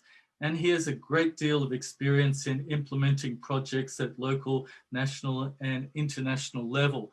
And of course, SOTSIL has been able to assist the International Indigenous Forum on Biodiversity as being a core organization to accept and distribute funds. So they also provide very practical support to the International Indigenous Forum on Biodiversity. So Ramiro, I want to welcome you. It's always a pleasure to talk with you. And my question to you this morning is, what opportunities does the new global biodiversity framework represent for Indigenous peoples? Thank you, Ramiro. Over to you. Gracias, muy buenos días a cada uno de ustedes. Buenos días desde Guatemala. Es realmente un gusto poder participar en estos momentos con ustedes y poder mostrar, digamos, la pregunta, ¿qué retos tenemos, digamos, y cuáles son nuestras aspiraciones? Antes de eso, quería también compartirles los aportes que los pueblos indígenas están desarrollando, digamos, al mundo. Y aquí podemos encontrar, digamos, que los pueblos indígenas han contribuido con sus territorios, con sus conocimientos, con su cosmovisión, ¿sí? Que han contribuido con esos sistemas de uso, manejo y conservación de los recursos naturales. ¿Qué representa, digamos, el nuevo marco post-2020 para los pueblos indígenas? ¿Sí? Yo creo que en estos momentos estamos construyendo, digamos, nuestro camino para los próximos 30 años. Y va a depender de nosotros si construimos caminos planos, caminos blancos, o construimos caminos que permitan, digamos, seguir dañando la biodiversidad. Y por ende, seguir dañando la madre naturaleza y dañando, digamos, nuestra propia existencia como humanidad. Y lo más difícil de esto es que estamos comprometiendo, ¿sí?, a las futuras generaciones. Yo creo que es, digamos, es momento de ver al marco global post-2020 como las garantías, ¿sí?, como las salvaguardas y como los compromisos que vamos a asumir, particularmente los estados. Las partes que están discutiendo el nuevo marco son las que en estos momentos van a tener, digamos, en sus manos estos retos. ¿Y a qué retos nos referimos? ¿Sí?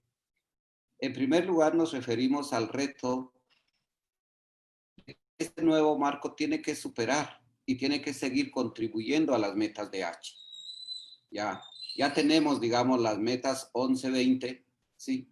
Que de una u otra manera han aportado, digamos, para la conservación de la biodiversidad. Entonces, esperamos que el nuevo marco supere las metas y siga contribuyendo con esas metas. Para los pueblos indígenas, ¿qué representa? En primer lugar, ¿sí? En el marco, en las metas de H, tenemos la meta 18, ¿sí? Que habla sobre conocimientos tradicionales. Este plan abordó y tomó en cuenta directamente a los pueblos indígenas. Entonces, esas son una de las aspiraciones que los pueblos indígenas tenemos, es que el nuevo marco, digamos, en su objetivo, ¿sí? Tome en cuenta esa visión indígena, que se base en el respeto entre la madre naturaleza, el ser humano y el universo, que podamos ver esa parte de naturaleza y cultura. Eso es importante, digamos, para los pueblos indígenas. Que estas metas, tengamos una meta concreta sobre pueblos indígenas. Es fundamental, digamos, que el nuevo marco pueda darnos, digamos, ese espacio para poder medir, para que luego podamos construir indicadores, ¿sí? Específicos sobre pueblos indígenas. Indicadores que nos permitan medir el avance de lo que se está haciendo por fortalecer, por reconocer los derechos y las prácticas de los pueblos indígenas. Creo que estamos en este momento y es el momento, digamos, que el nuevo marco debe ser revisado. Empezamos a revisar un marco, ¿sí? Cuando no teníamos una pandemia y hoy tenemos una pandemia. El nuevo marco no puede dejar a un lado lo que está pasando con la pandemia. Mucho de lo que está sucediendo es la relación o la mala relación que hemos tenido entre el ser humano y la biodiversidad. Hoy queremos decir que los virus, que la pandemia es producto de la biodiversidad. No, eso es resultado de nuestras malas prácticas que hemos venido desarrollando. La biodiversidad tiene su mundo, tiene su contexto donde vivir y el ser humano quiere avanzar a tener todo en el planeta y eso no lo podemos seguir haciendo. Tenemos que respetar los espacios donde está la biodiversidad, los espacios sagrados para los pueblos indígenas y donde nosotros estamos conviviendo. Si no respetamos esas fronteras, ¿sí? Vamos a tener una catástrofe. Entonces el nuevo marco tiene que parar en estos momentos, ver qué está sucediendo en el mundo y avanzar. Yo creo que el CBD tiene el reto grande de plantear y decir, señores, es momento de parar este modelo extractivista que tenemos. ¿Sí? Ya la hermana de Asia nos decía cómo están siendo nuestros hermanos, digamos, criminalizados. No podemos continuar con eso. No podemos seguir criminalizando a un hermano, a un pueblo indígena, a un país que está haciendo acciones por conservar, ¿sí? Y poder tener, digamos, y poder felicitar a los que están dañando la naturaleza. Es momento de pararnos, es momento de repensar qué estamos haciendo como seres humanos en este planeta y cuál va a ser nuestro rol y cuál va a ser nuestro legado para el futuro. Gracias. Matías Chivé.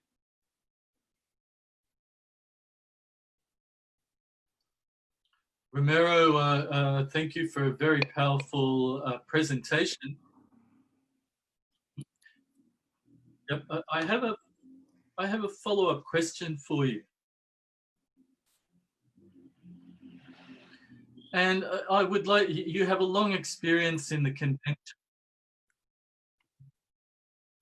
What are the main aspirations for Indigenous people?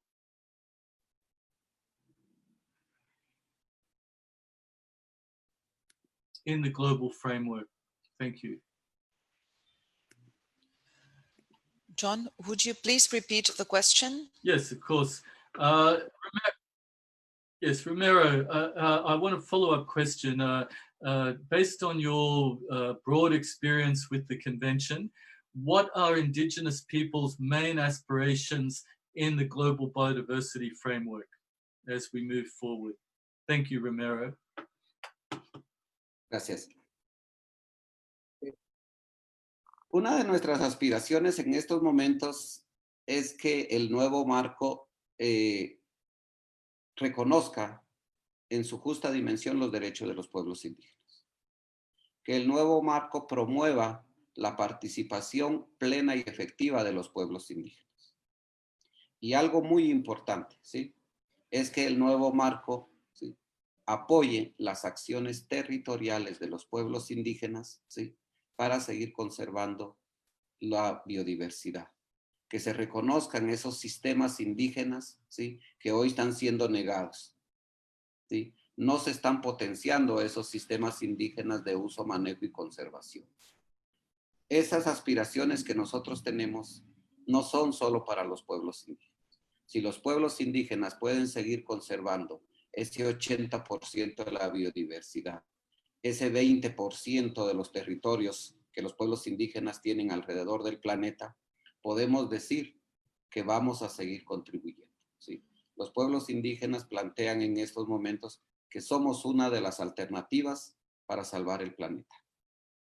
Esa es una de las aspiraciones. Tenemos que tener un marco global post-2020 agresivo para conservar la biodiversidad del planeta. Yo creo que es la última, ¿sí?, oportunidad que tenemos para reorientar nuestro camino hacia una convivencia pacífica y armónica entre madre naturaleza, universo y ser humano. Gracias, Jim.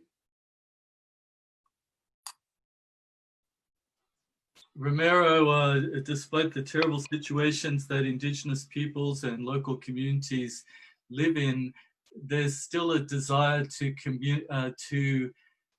contribute to the broader benefit of humanity. And I think that's a very powerful message. Indigenous peoples, of course, are in it for ourselves to protect our culture, our cultural diversity, our natural resources. But we're also interested in addressing these broad problems that are faced by the entire human population.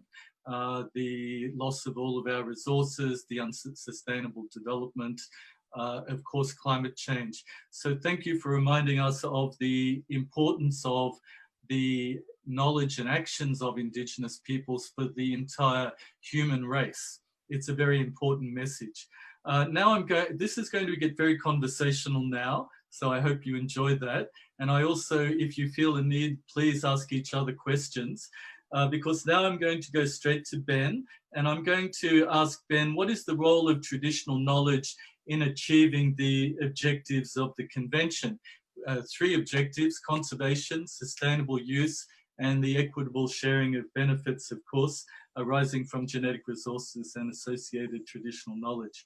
So Ben, what is the role of traditional knowledge in achieving these objectives, and the vision of the global biodiversity framework, which is humanity living in harmony with nature by 2050? That's a tough question. Over to you, Ben. It is a very tough question, and one that I'm choosing to answer, I guess, in an interesting way. And so what I would look to is the convention itself. And so we've talked a lot about Article 8J, and it's called to protect, maintain, and preserve knowledge, innovations, and practices of Indigenous peoples. And of course, in order to achieve this, we require rights recognition and domestication of that rights recognition. And so we probably look to UNDRIP and the domestication of UNDRIP as some sort of monitoring framework and indicators. It also calls in Article 8J for the equitable sharing of benefits, and this of course would require maybe domestication of the Nagoya and Cartagena protocols as within monitoring frameworks and with indicators. Right? We've also talked a lot about Article 10C and the requirements for ABS frameworks, and really substantial work to have been conducted on AJ before 10C and the encouraging of customary use can really begin to happen. And the education around biodiversity values and cultural values can really be developed and shared, right? But we also need to talk about Article 18.4 of the Convention, which draws a distinction between traditional technologies and indigenous technologies. Traditional technologies and traditional language and customary language in Articles 8J and 10C, it's very limiting in a certain extent, right? Whereas by separating traditional technologies and indigenous technologies in 18.4, we start to talk about more contemporary solutions and contemporary conversations. And so by separating those two out, we now have to talk about indigenous knowledge in the context of indigenous technologies, which can be contemporary. And so this is an exciting time because it means we can start having conversations about emerging technologies and implications around them. So we need to look at these implications in the development of monitoring frameworks and indicators across the entire global biodiversity framework. And we need to either explore options for independent elements or sub-elements of existing monitoring frameworks and indicators in that context. And because this is a conversational part of the presentation, I think I'd like to seek other people's thoughts to that. Thanks, Ben, and let's open it to see if anybody else would like to reflect on that. I have one question for you, Ben. Of course, the Trudeau government has talked very much about a rights-based approach and a nation-to-nation approach with Indigenous peoples. Do you see the current government domestically implementing the UN Declaration on the Rights of Indigenous Peoples the way Bolivia did? I'm curious, just as a question.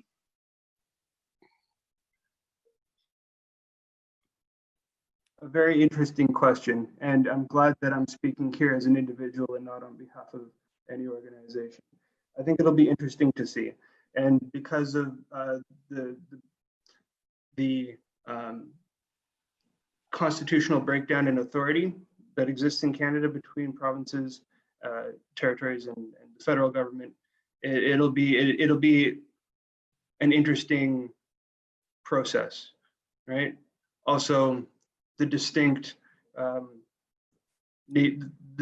number of nations Indigenous nations that exist in Canada, each with their own languages, governance systems, protocols that are entirely unique and distinct, will require a lot of work to make that happen. Thanks, Ben. A very thoughtful answer. We're also, in my country, talking about a treaty process, and in the Northern Territory, we've appointed an Aboriginal Treaties Commissioner because being a tribal-based people, Australia originally had more than 700 tribes, and everybody will have a distinct relationship with the government. So it's interesting also to hear that perspective from you, an Indigenous person from, of course, Canada. Now, I'm going to go straight now to Chrissy and ask her a question. Chrissy, why are Indigenous worldviews, values, ethics, and spiritual beliefs integral to a successful biodiversity framework? So why are our diverse values so important for the framework? Thank you, Chrissy.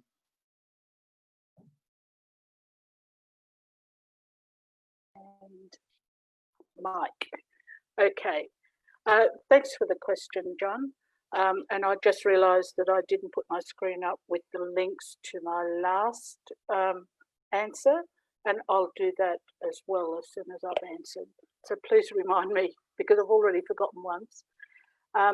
But yes, I'm going to answer that in that there are some central core values that really should bind, sort of cultural continuity, equity, reciprocity, respect, and responsibility to spirit and integrity. Now, the first part of that spirit is about the ongoing connection and continuity between Indigenous peoples past, current, and future generations. And the second part integrity is about the respectfulness and honourable behaviours, and that holds Indigenous people's values and cultures together.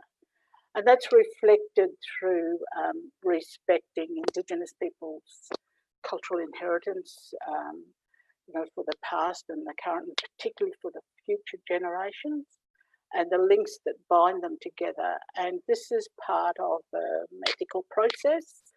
I've been engaged in ethics for about 20 years, having chaired, sort of ethics committees, developing ethics guidelines, and writing a code of practice, which is an ethical guide and community protocols for my own group, the Kukunyalnji people, because we were going through a process of negotiating with the state government in Queensland to have our national parks handed back to us through joint management to begin with.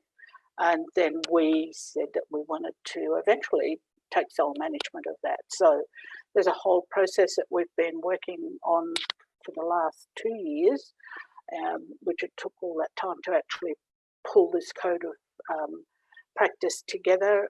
It's called the Mudger Code. Mudger is boss or rainforest. That's my country in the rainforest.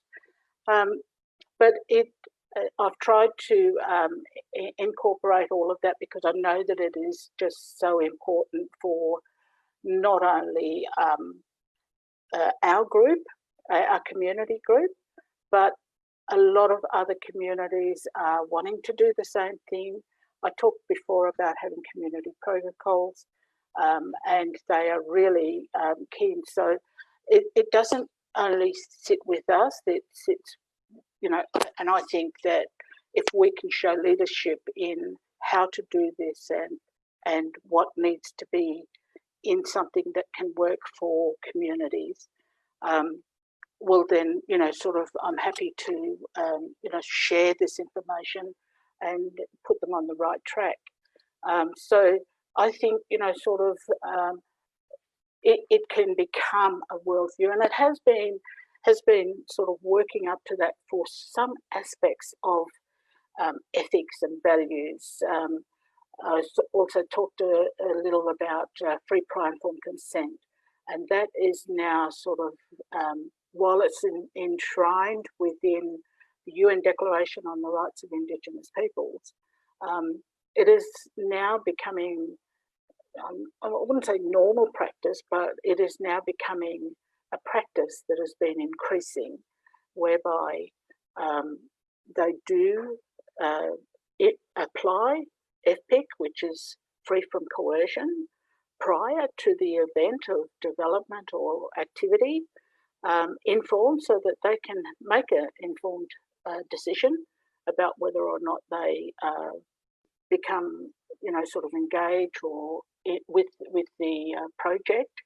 But they do have the right to say no, and that's their consent. So if, if you take that to a mining company, for instance, particularly here in Australia, they say, we don't take this on board because you're vetoing our decision to go ahead with mining, which we have, permits and all that sort of thing through the government processes. So, but it is, I think, sort of becoming a worldwide view that that's the right thing to do in, sort of making sure that they are afforded free, prior, informed consent. It is now, I suppose, very important, but also improving and increasing, where communities are looking at having their own protocols. In Australia, particularly, communities are very much aware of co-design research, so that they are partners with the research body or scientists, and that they can negotiate research agreements where they do get some benefits, sort of that the benefits need to come back to the community. The other agreements are data sharing agreements to share cultural information, but they still have to receive information, some benefit back to the community. And so this is all part of safeguarding cultural knowledge and information. And it's really important that communities and Indigenous peoples and local communities are very much aware that they have this right, not only because of the UN Declaration, but because they can develop or go by other guidelines that suit their needs, to be able to, insist that this is how they want to do business.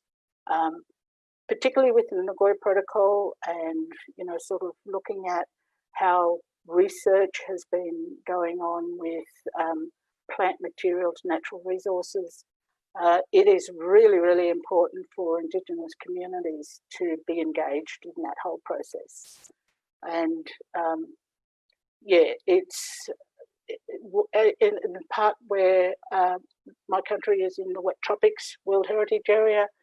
It's very dense rainforest, quite rare plants, quite some plants are actually looked at to cure cancer and the like.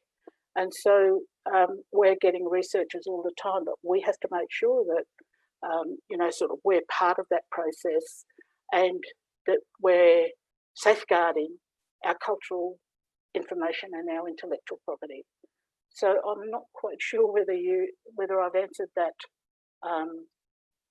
adequately, but I might just see if, I suppose in finishing up, sort of to demonstrate the commitment of, all those values of cultural continuity, equity, reciprocity, which is giving back, respect and responsibilities, and spiritual and integrity.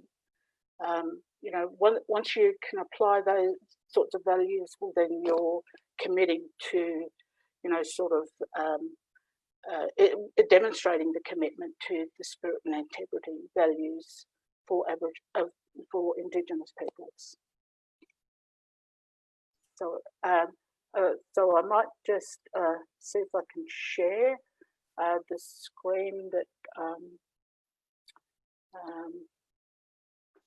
Share screen. That's it. Sorry, that's it. Kupak put it up. So these are some of the links that I talked about in the first question, and you'll find a lot of case studies on sustainable use through these links.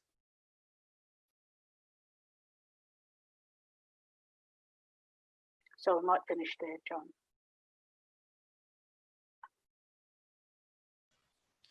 John, you have to open your mic. Sorry, I forgot to press the unmute. Thank you, Chrissy, for a very valuable reflection, and also for your thoughts about the values of biodiversity. I read a story yesterday. Yesterday was 75 years since a bomb was dropped on Hiroshima and killed 70,000 people instantly in a flash. And there was an old lady being interviewed yesterday, and she said after the atomic blast, there was nothing left. There were some trees in a park a couple of kilometers from the center, and they were just pieces of charcoal. And she said, in the next year, tiny shoots came from those trees. And the people attached great value because they didn't know if they would survive, and they expected they would all die. They were told that nothing would grow there for 75 years. And within 18 months, tiny little sprouts came out of a tree. And the old woman said, at the time, it made us believe that we too could survive. And I was so impressed at this very concrete relationship between people and nature. And these, of course, were not specifically Indigenous peoples, but seeing the sprout come back out of the dead trees, who are alive today in Hiroshima and form a part of a park near the center of the city, was a very strong symbol for me about the important connection between people and nature and the way we attach different values to nature. So just sharing that thought with you. But now I would like to go to just to Pirawan and then to Lucy as our final speaker. But Pirawan, I'm interested in what are the roles and contribution of Indigenous women in the conservation and sustainable use? Can you specifically talk to us about the important role that Indigenous and local community women play? Thank you so much.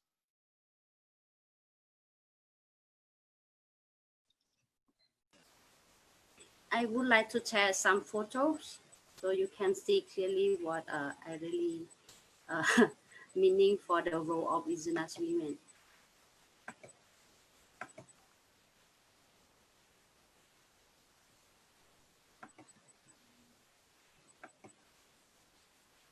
Okay. In our grandfather had teach us like tare lepapa odi, tare lepamo odi. Ketone ku akli, ketone nue akli. Mapwe apwe seshi, takamege, betesi, betesawi. So this is the teaching from our ancestors, our current people say like, dear children, please prepare minimum of seeds, varieties, minimum 30 types of the seeds. So when you are facing the famine or when you are in the trouble time, you will not facing the trouble in food security, you will be survive. So this seed is in our poem where it's transferred verbally from generation to generation. This knowledge transfer from the women where they're teaching their daughter like to keep and preserve the seeds. And this is still available because we still keep it and plant it in the rotational farming. I believe you know about rotational farming where we plant different crops, not only for food, but it's for the humans, animals, and for our ritual, and for our clothes, and for our beliefs. These are in our root of our identity. And this knowledge come through from our mother. So women are the knowledge holder when it comes to food system, and also the knowledge in how to preserve this diversity of the seeds. Without our mother, this knowledge will gone. So the mother have the role in teaching and transferring this knowledge to us. It's not only the food, but our mother also know where to find the medicine when we are getting sick. She is the one who go to the forest every day to collect the food and diverse of the plants to feed us. So you can see the variety of the herbal in the picture that they dry it and they're using for healing the wound and also some kind of disease inside our body.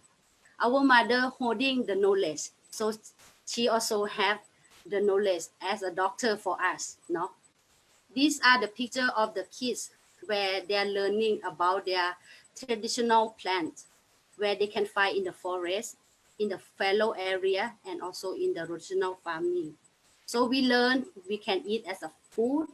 They provide the nutrient, and they also provide the benefit as a medicine as well.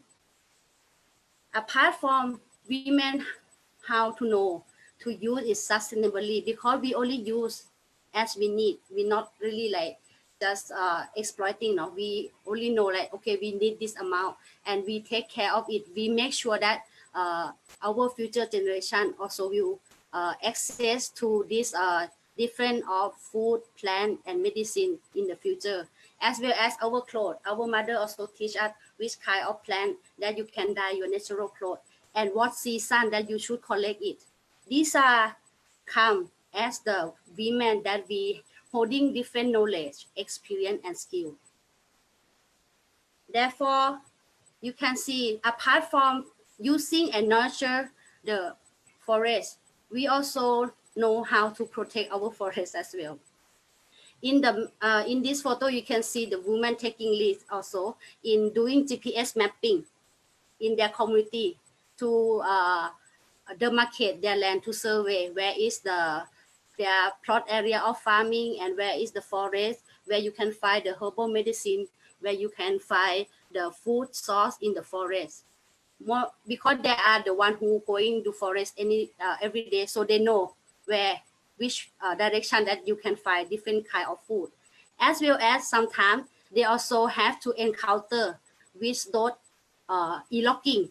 So they also have to come back and report to the village, as women alone is quite risk for the women when they are facing this kind of threat. So they also have to come back and report to the village. These are happening in our forest area, so we have to take action.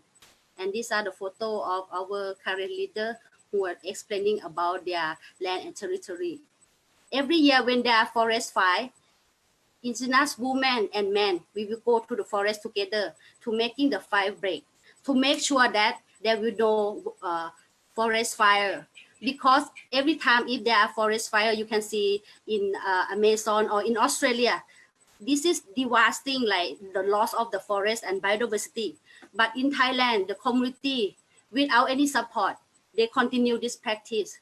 They try to protect their forest by regular monitoring and also doing fire break.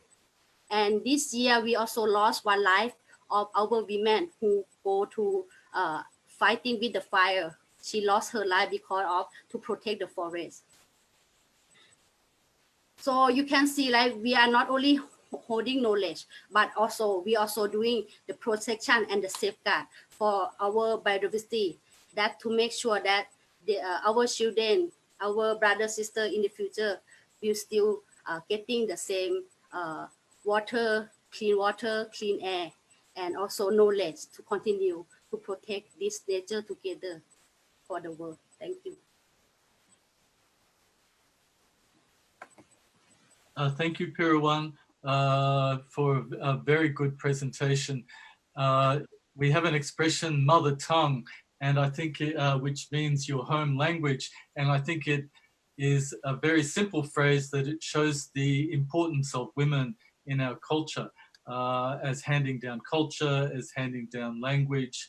And that's why we call our home language mother tongue. So thank you for a very good presentation. And now I'm going to go to our last speaker, Lucy, after which I'd like to open up for some questions from the audience, or perhaps the panelists would like to ask each other questions. But my final question to Lucy is, what opportunities are there for Indigenous peoples in the global biodiversity framework? And what are your reflections of Indigenous peoples and local communities as rights holders and partners in the implementation of the convention, taking us up to 2050? Thank you, Lucy. Thank you, John. And before even I come to the opportunities that are there, I would like just to say that to support what Ramiro had discussed earlier on, and he put things very clearly, and it was clear that some of the resources that we have, like land and other natural resources, are some of the things that cause all these problems and lack of recognition for Indigenous peoples. And I think it's very important to look, and I think you mentioned it also, saying that a human rights approach is very, very crucial and very important, because that's the only way that everybody working on different areas of development can remember that other people exist and they need this and that. And I like the way Pirawan just talked about Indigenous women. To me, I think this was really very touching and very beautiful, because it also brought up issues of health. And part of my, bringing the opportunity that is ahead for post-2020 is to look at some of the issues like health. Health is very, very important. And what we have seen with COVID-19, we really must look at biodiversity and also holistically make sure that we mainstream health issues within our work, within our conservation, within sustainable use, and also within access and benefit sharing, because that's what has really been a big problem for the world at this particular time. We have opportunities, and I think as Christy was also speaking, I could hear her just mentioning quite a number of very important issues on customary law, sustainable use, which are really very important for our way forward. And that's what we are looking for in terms of looking at what opportunities are there for the post-2020 and how Indigenous people can move on within the framework and developing it and looking at it from 2021 to 2050. One of the key issues, I think it's very, very important to make sure that parties to the Convention on Biological Diversity really recognize the importance of the vital role played by Indigenous people. Why do we really keep on insisting that we want free and pre-informed consent? I think this should be something that they should carry it forward and really look at it and input what our recommendations are. We've been recommending some recommendation within the framework, and we hope that as we submit the peer review process and so on, some of those issues that we have put there can be taken forward. And I'm hoping that they can, because these are opportunities that have been given to us to be able to give feedback that can be included within the framework. And one of the opportunities that I see with the framework is that we will have more activities on the ground, because this time the governments and the Indigenous people and other stakeholders are working very closely to make sure that this framework recognizes the stakeholders and all the other key players within the framework. And one of the issues that has been a challenge for many Indigenous people is the question of trickling down the information to the ground level. I think the Indigenous people have been going out of their way to really struggle and make sure that every information and every action reaches down to the Indigenous peoples down on the ground at the national level. And this should not be a struggle anymore, but we hope the framework has ways and means that we can be able to really reach out there. And we call upon the partners. UNDP is part of what is taking us through that now with this particular discussion. Already we have some UN agencies like the UNESCO and so on, looking at different customary cultural ways of working together. This is a way of making sure that everything goes down.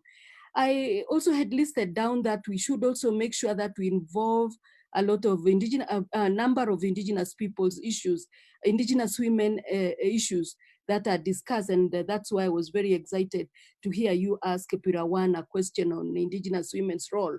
And we have been having the global part of it, of Indigenous Women Network, and also the regional part, but this needs to be enhanced.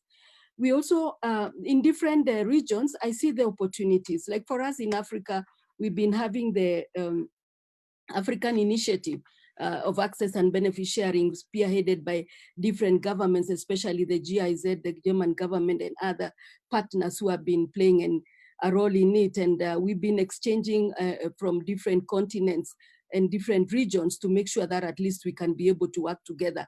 I think these are good other opportunities that will be strengthened before, and I'm sure there are similar initiatives in Asia, Latin America, and in Canada also.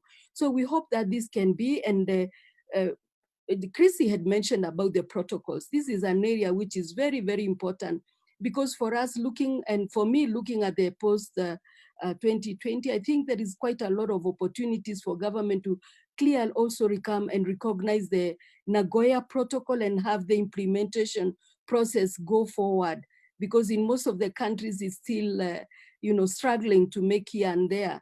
But I think this is an opportunity for access and benefit sharing to be really come out, because there are opportunities there. There are ways we can move forward, and that's why we talk about living in harmony with nature. We have all these resources that we have in our different countries, and the access and benefit sharing and the Nagoya Protocol are areas which are very important that the government, the parties to the convention should really make sure that this thing is vibrant, it's moving, and it's able to really be able to help Indigenous peoples and local communities, us working together as a team and so on. So John, I think, and my colleagues who are here, I think we have quite opportunities, and I'm sure many of us will also be able to add to this discussion. And Ramiro talked about the targets, about the indicators that we have. I think at this moment, it's also, this post-2020 will help us also look at it and mainstream it together with what we are doing on sustainable development, because all these development paradigms, they work and they're working together, and we can be able to really move forward in a very systematic way, that we don't leave anyone behind, we don't leave any issues behind, and we recognize that our indigenous people are the remote areas, they are the guardians of our biodiversity, because we all live in those rural areas where that's where the natural resources are. And we know that the pain for all governments and for many development work is the issue of land. Land is what really brings up quite a lot of issues when it comes to all these processes. But we hope that when we discuss this process on post 2020, we have opportunities to kind of regularize and have the governments recognize our vital role. Thank you, John. Lucy, that you made some very good points, and also Pirawan made some very good points. I remember the Special Rapporteur on Indigenous Peoples' Rights, Vicky Tully-Corpus, did a study that showed respecting human rights has conservation outcomes. Mm-hmm. And where Indigenous peoples' human rights were respected, there were better conservation outcomes. And I think that was a very important main message that came out of Vicky's work that you've just reminded me, reminded us of. But I also, as the Secretariat, of course, our job is to facilitate the negotiation of the Global Biodiversity Framework. And my view is that the make or break issues in the final draft will be around resources. It will be around ABS, access and benefit sharing. Many countries, particularly developing countries, have said the convention has focused on conservation, and we have not focused on sustainable use and benefit sharing enough, and the Global Biodiversity Framework needs to address that. As well as ABS, of course, ABS is access and benefit sharing of genetic resources and associated traditional knowledge, but the broader issues of equity in terms of access to natural resources, and the big issue of financial flows, and how do you incentivize communities living in poverty to preserve their plants and animals. So I can't put into words how important these things are, because these are the things that will make or break the deal in the final 24 hours when we're at COP15. You know, the financial flows, the issue of access and benefit sharing, and underlining a lot of this is issues of land.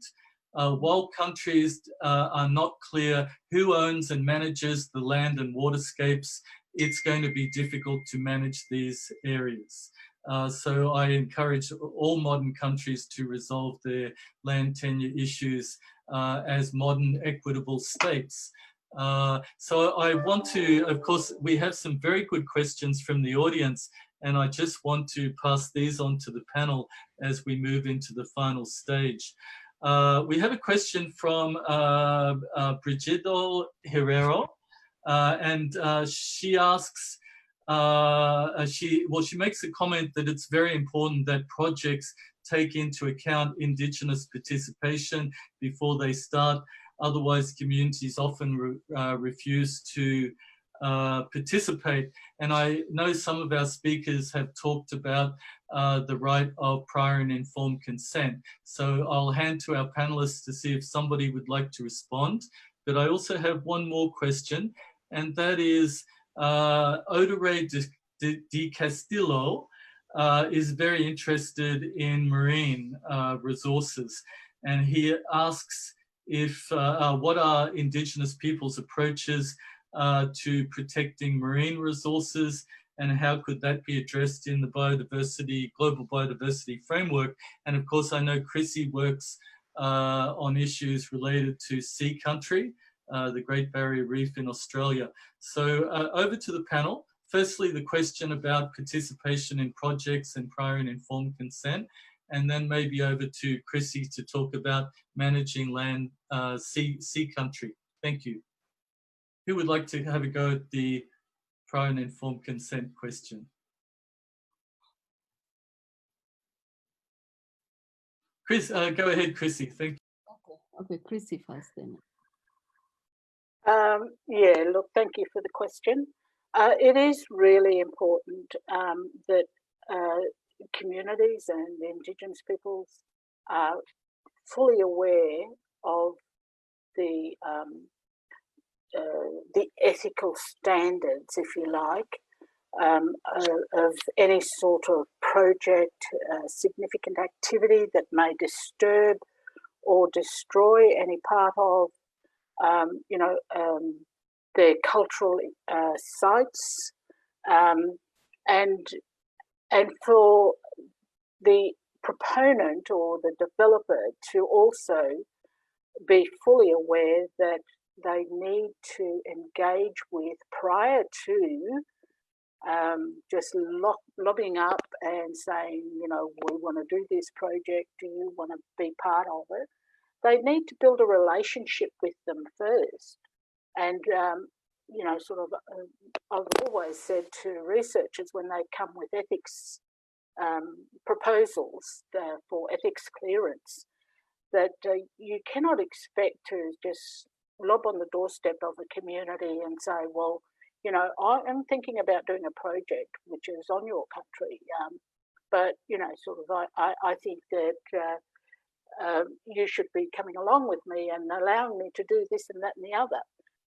It's fair. I keep saying to the researchers and other people that I've run ethics courses with that, if a mining company came onto your backyard and wanting to dig it up, wouldn't you expect that you needed to, be told about this prior to the activity happening, and that you have the right to give your consent whether you want to be part of that activity or whether you don't?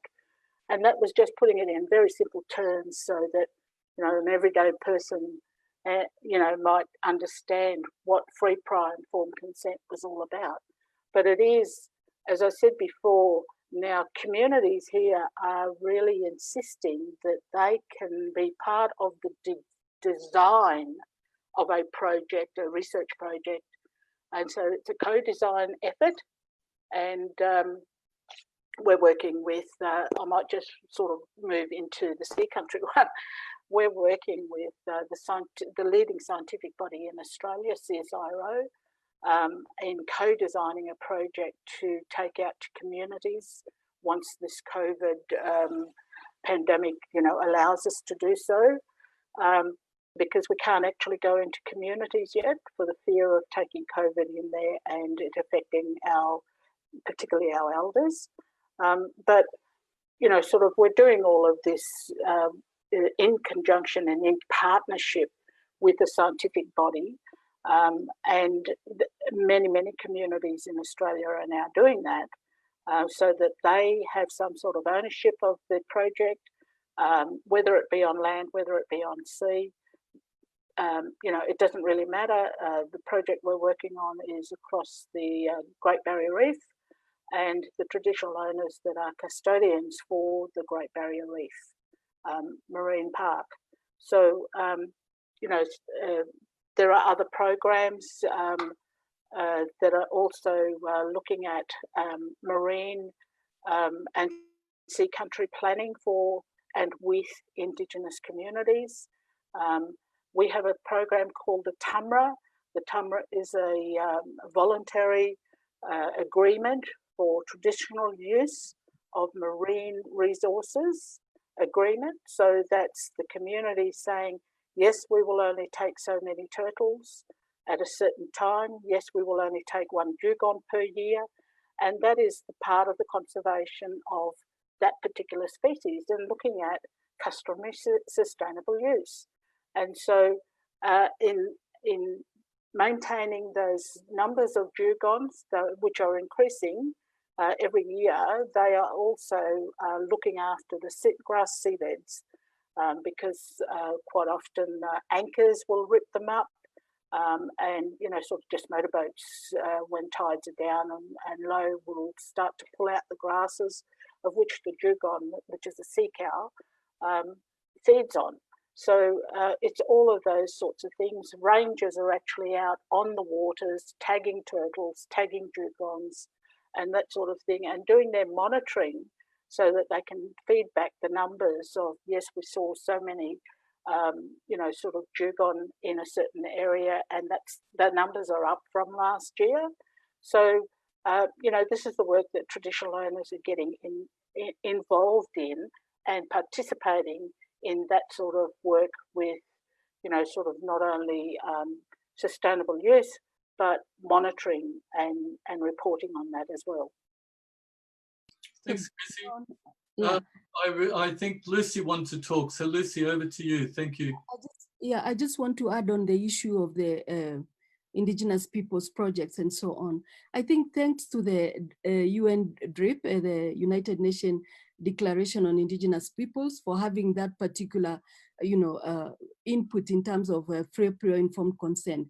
And also we recognize the United Nations Permanent Forum, because during these processes, that's where most of the agencies have learned to make sure that Indigenous people are involved from the beginning, the involvement of any projects that is given to them. And I think now for any agency and also for partners and quite a number of donors have to involve Indigenous people and make sure that they are fully involved. Because when you send a proposal, they will always have the issue of making sure that the other communities within your own projects are also involved and they are part and parcel of developing that particular project. Because years back, without the prior informed consent, people would just come and put in some projects, and later on when you move out, the whole project goes down and it will be named Lucy's project, John Scott's project. It will not be for the community. So for this century where we are, it's something that is very, very crucial. And the FPIC is something that we have to carry on throughout all the processes. And that's why Chrissy was also mentioning about the government being key to make sure that the FPIC for the Indigenous people is also part of it. So I just wanted to add that there are many other processes which are also promoting to make sure that Indigenous people are fully involved. They are part of the planning, implementation and monitoring, and also even at the last minute of evaluation of the projects, which is very, very crucial, because then it becomes more sustainable. Lucy, thank you for that. Indigenous peoples, Indigenous communities are approached by millions of people who have great ideas and great projects. And even if they start a project and then they walk away and the project stops, it demonstrates the project was never owned by the community in the first place. So it's not like we're bereft of our own ideas. I also like the idea that we should be coming up with our own projects, not just on the receiving end of other people's projects. So I think your comments are extremely important. We have a couple of other questions. One is another comment from Brigito Herrera, who points out that women, of course, are not just collectors, but are also hunters. When we talk about hunting and collecting, I was reflecting on an Indigenous group in Central Australia, where the women go about hunting and gathering and the men go after the big game like emu and kangaroo. But in terms of nutrition, it's the women who capture the small game, the snakes, the goannas, the small marsupials that provide all the calories that the tribe need. Of course, catching a kangaroo or an emu is a big deal, and it's part of men's business, but it's actually the women that collect and hunt most of the food and provide most of the nutrition. And it's also, of course, the women who divide up the meat that the men bring home. So I just wanted to respond quickly to that comment, that we are certainly looking at women as being active in hunting and gathering. And there's another question from India about the definition of Indigenous peoples. Of course, Indigenous peoples, the international movement was started around the late 1970s, and Indigenous peoples lobbied to have no definition, because definitions, of course, can be used to freeze people out. So part of the Indigenous identity is Indigenous descent and self-identification and being recognized by the Indigenous community as a member. So we deliberately do not define Indigenous peoples, and local communities have taken a similar approach.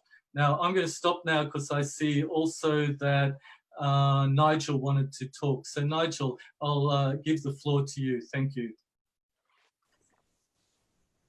John and the other speakers, just to thank you. It's been really a very rich discussion.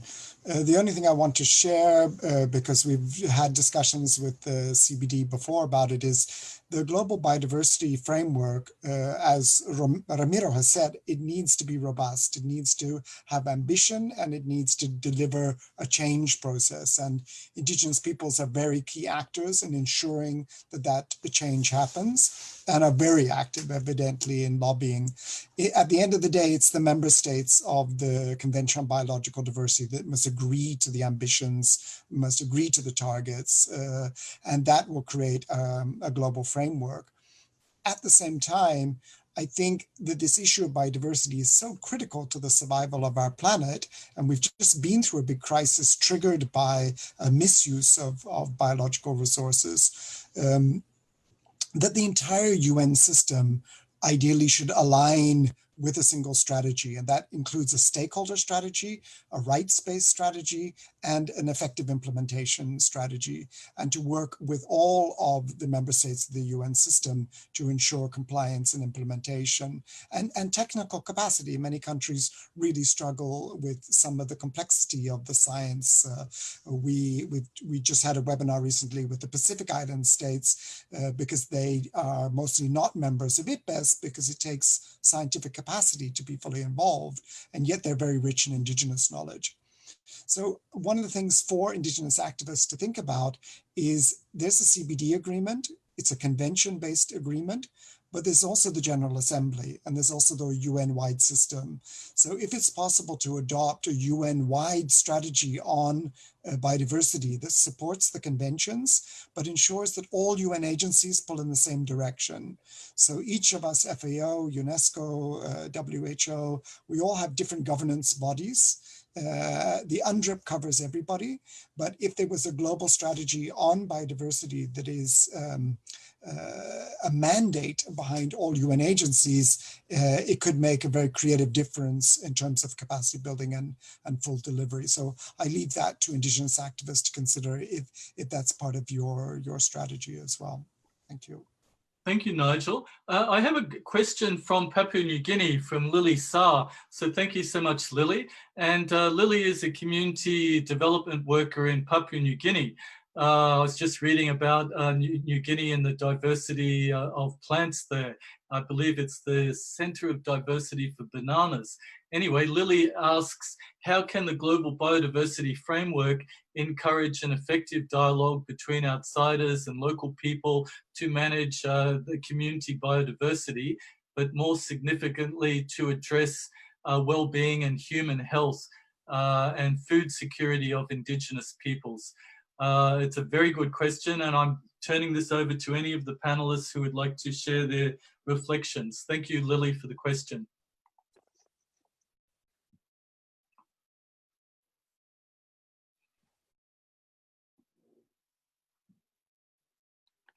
Well, I know it's a big question. How can the global biodiversity framework build a bridge between outsiders and Indigenous and local communities for conservation and sustainable use?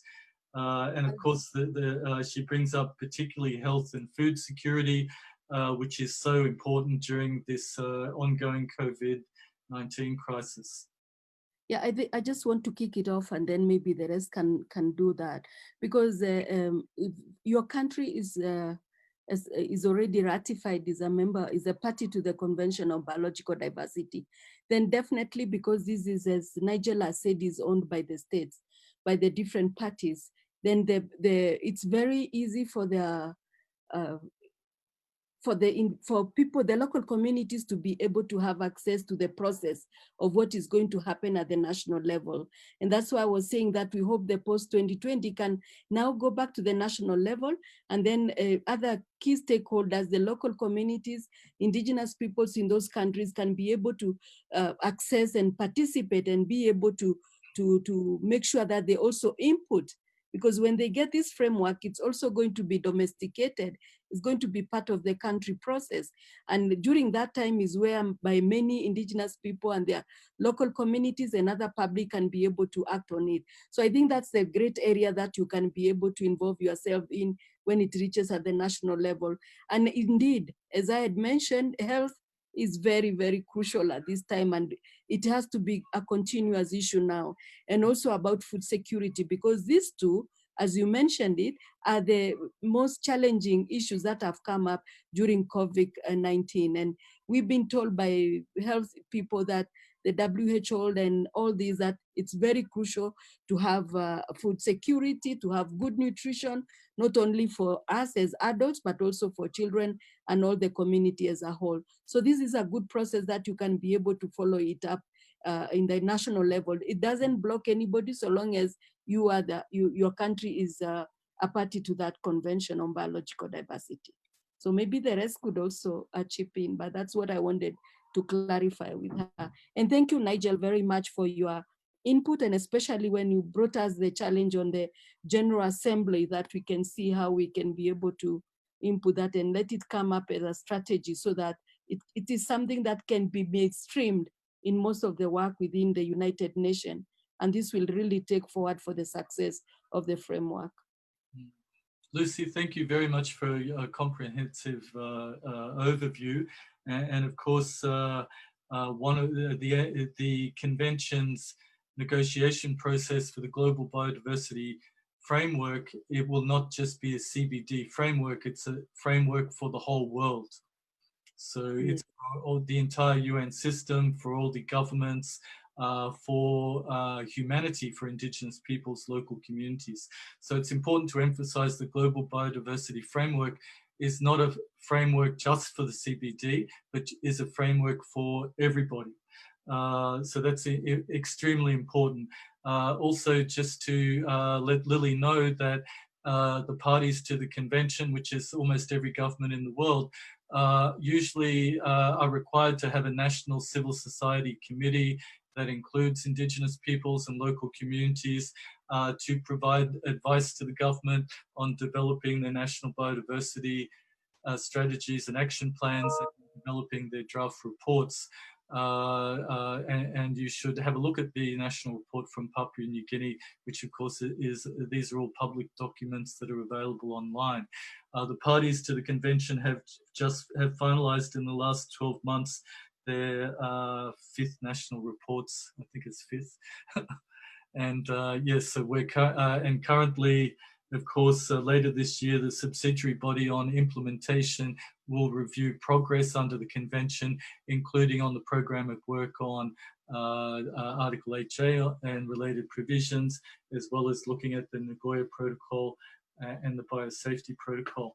So I'll stop there. Are there any other comments from our panelists? Yes, before you close, I wanted also to add to Lily that it's very important coming from Papua New Guinea to also make sure that indigenous women's issues and girls, because they are the key people we already mentioned. Pirawan had done a good job on that. And as you put on the knowledge of indigenous women in terms of collecting, they are the ones who have got a lot of knowledge in looking at the wild fruits, wild medicine, and everything. So it would be really great for her also to make sure that she creates that rapport at the national level and involve, and just as many others can involve women and girls in terms of looking at these issues of biological diversity. Thank you. So John, I just wanted to make a suggestion, I suppose, and thanks Nigel for his statement. It is frustrating sometimes that the UN, everybody of the UN operates differently. I think that if we are going to learn a lesson out of this COVID-19, is that we all need to be talking to each other and working with each other. Mm-hmm. And if the UN bodies, such as the FAO, which is the Food and Agricultural Organization, such as UNEP, UNDP, UNESCO, Convention CBD, you know, if there were some commonalities that people were dealing with, those agencies and bodies were dealing with in regard to food security, water security. It's so important because no food, no water, we all disappear at some stage. But I think, you know, sort of if we were going to learn from what's happening now, that the cooperation between the United Nations bodies are more, can't quite find the word, collegiate with each other, so that, you know, there might be some substantial outcome that might work towards bettering the world that we're in now.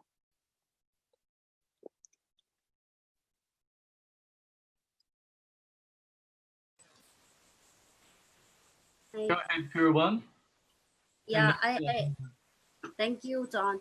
I would like to reiterate for your point. Now, I say like this is not indigenous issue, no, but it's a global issue what we are raising, and that is where our goal is to have the living in harmony. So we're not talking only the framework of the CBD, but this one will link with the SDG, other human rights treaty, and also other the environment convention. No? So these things are integrated and make sure that our aspect is included. No? And the more important thing apart from this framework, how really to make it happening, no? Like implementation, because even in the post 2020, there are failure in meeting the IEC target, no? We are failing on that. So how really to make sure that these are not in the paper, but it's really putting into the action, and that is, we need the partnership. We should not be seen as only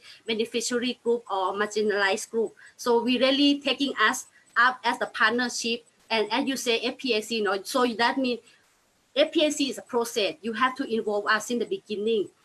Just asking yourself, if you have strangers come to your house, will you allow that people come to your house? No, it's the same thing with what project or whatever work you want to do with the local community or indigenous people.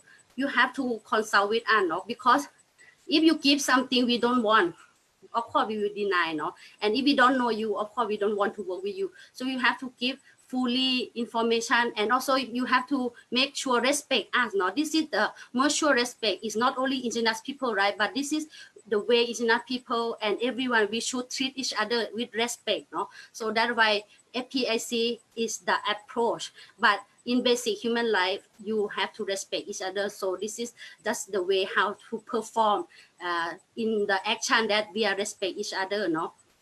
And want to respond to the Montu question when she or he asking about what is our indigenous conservation. No, just give with my community, we have a depot too, where is we put the baby umbilical cord with the bamboo, and then we tie with the tree.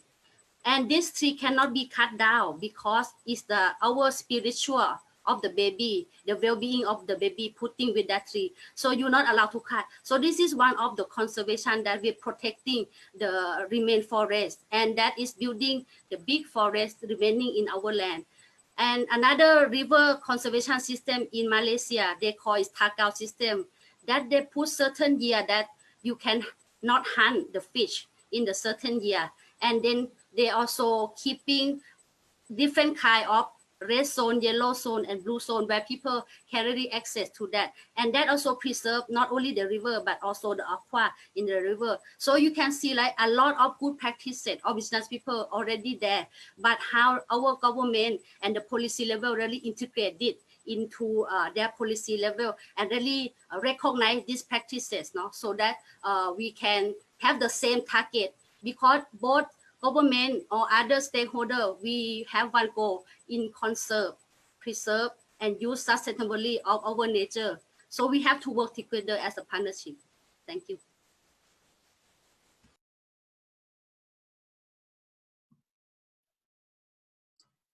Thank you so much, panelists, for that.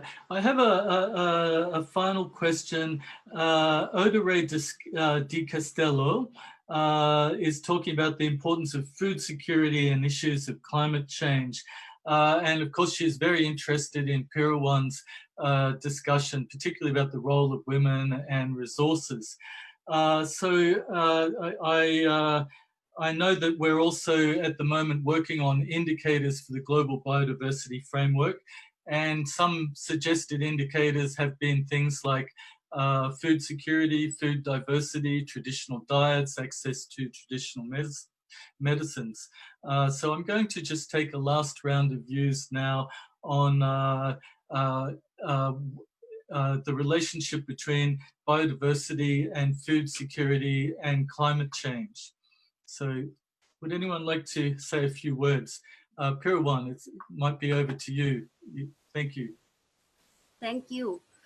Thank you for the question. That is very good question. I just would like to give example in Thailand and also in different part of Asia. Our indigenous people are really, how to say, have store and have managed the food for the year round. And during the COVID time in Thailand, we have to lock down our village, no? And in our language, it's called Grohi.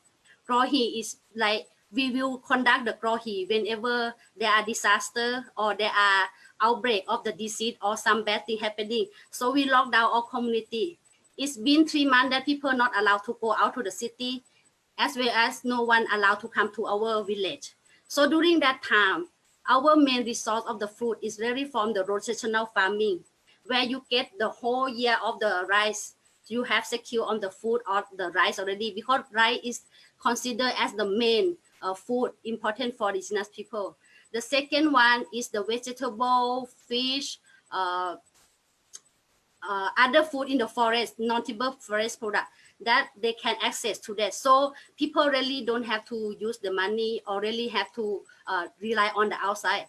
And even more, the people who work in the city, they come back to the village because they cannot survive in the city. They have to use money every day, and they don't have the money to pay for the house rent, for the food. So they return back to the village, and within the village, they can feed the people, and even their children, everyone are safety. During that lockdown, they have a lot of plenty of food. We have also documented this story of the good practices in the village. So during COVID time, our indigenous food system, and because we taking good care of the nature, so the nature taking care back to us. So it's not only take, but also give. So it's vice versa, no?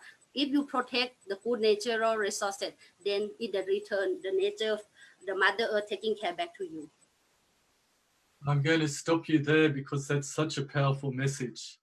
Take care of nature, and nature will take care of us. And if we don't take care of nature, we're in big trouble. We've had an excellent discussion today, and I'm thinking I might hand to Alejandro. It was his team who came up with this idea, and we were very happy with it and very happy to participate in this. We're all being offered lots of webinars these days, but this one for me was real, with real people working on the ground, talking about real things. I found it a very useful webinar, and I hope that all the participants have also enjoyed the wonderful expertise. Alejandro, will I hand to you to say the final words? And of course, I can't thank everybody enough for joining us today, especially our esteemed panelists. Over to you, Alejandro. Thank you, John. Thank you to all the panelists, not just for this webinar, but for the entire week. It has been an incredible week. We have been traveling around the world with all the experiences. And I think I was very impressed, like everyone else, with this last webinar, no? I thank really Pirawan for your messages. If we cannot address rights of indigenous peoples as part of all this process, we will not manage at all to protect, conserve, and keep biodiversity. So we have to be integral, And all the panelists have been fantastic, and we have been participants from all around the world. We have been experiences. We have been trying to highlight positive experience, sustainable community level experiences. But I think it's important to remind us the basics, no? And the basics are human rights, indigenous people's rights, the need to fully incorporate them, not just in their process, but their rights into those processes. Otherwise, we will be failing completely, no, in our task. So extremely powerful messages. It has been a pleasure. For me, it's very strange to be in a listening mode, but it has been fantastic. So I really thank all the organizations, all the participants, and we have different challenges during this year, and I really hope that our project can continue supporting you. That's the main task of our project. And please join us for the different activities. We are planning to organize a global conference on access and benefit sharing to celebrate the 10th anniversary of the Nagoya Protocol towards the end of October. That is going to be an effort, a joint effort with all the different organizations. And let's try to make it open and participatory as this one. And keep pushing, no? It's all I can say, no? And let's try to push together, no, on all these matters. Again, you have said it all. It was a pleasure for us to support you during this week, and we would like to support you even longer, no, during the coming months. So please let us know the best way that we can support your needs, and we are here just to do that. So thank you very much, John, to your team as well. It has been a joint effort, and thank you. Just thank you. Alejandro, I think we could have a round of electronic applause. Thank you so much. Thanks, everybody. I want to wish you a wonderful day or evening, depending on where you are. And I'll look forward to working again with Alejandro's team as we prepare our celebrations for the Nagoya Protocol later this year. So I want to thank our wonderful panelists. You give me strength, you keep me going. I want to thank our ABS team for coming up with this initiative in the first place. It's an absolute joy for us. And I wish you all the very best during these crazy times we're living in. Stay safe, stay healthy, and stay home. Wash your hands, wear masks. Just be careful, because I want to see you all live, and I want to give you a hug one day. That would be nice. Okay, my dear friend. Take care. Okay. Thank you, John. Thank you, Good night, everyone. Ciao, ciao.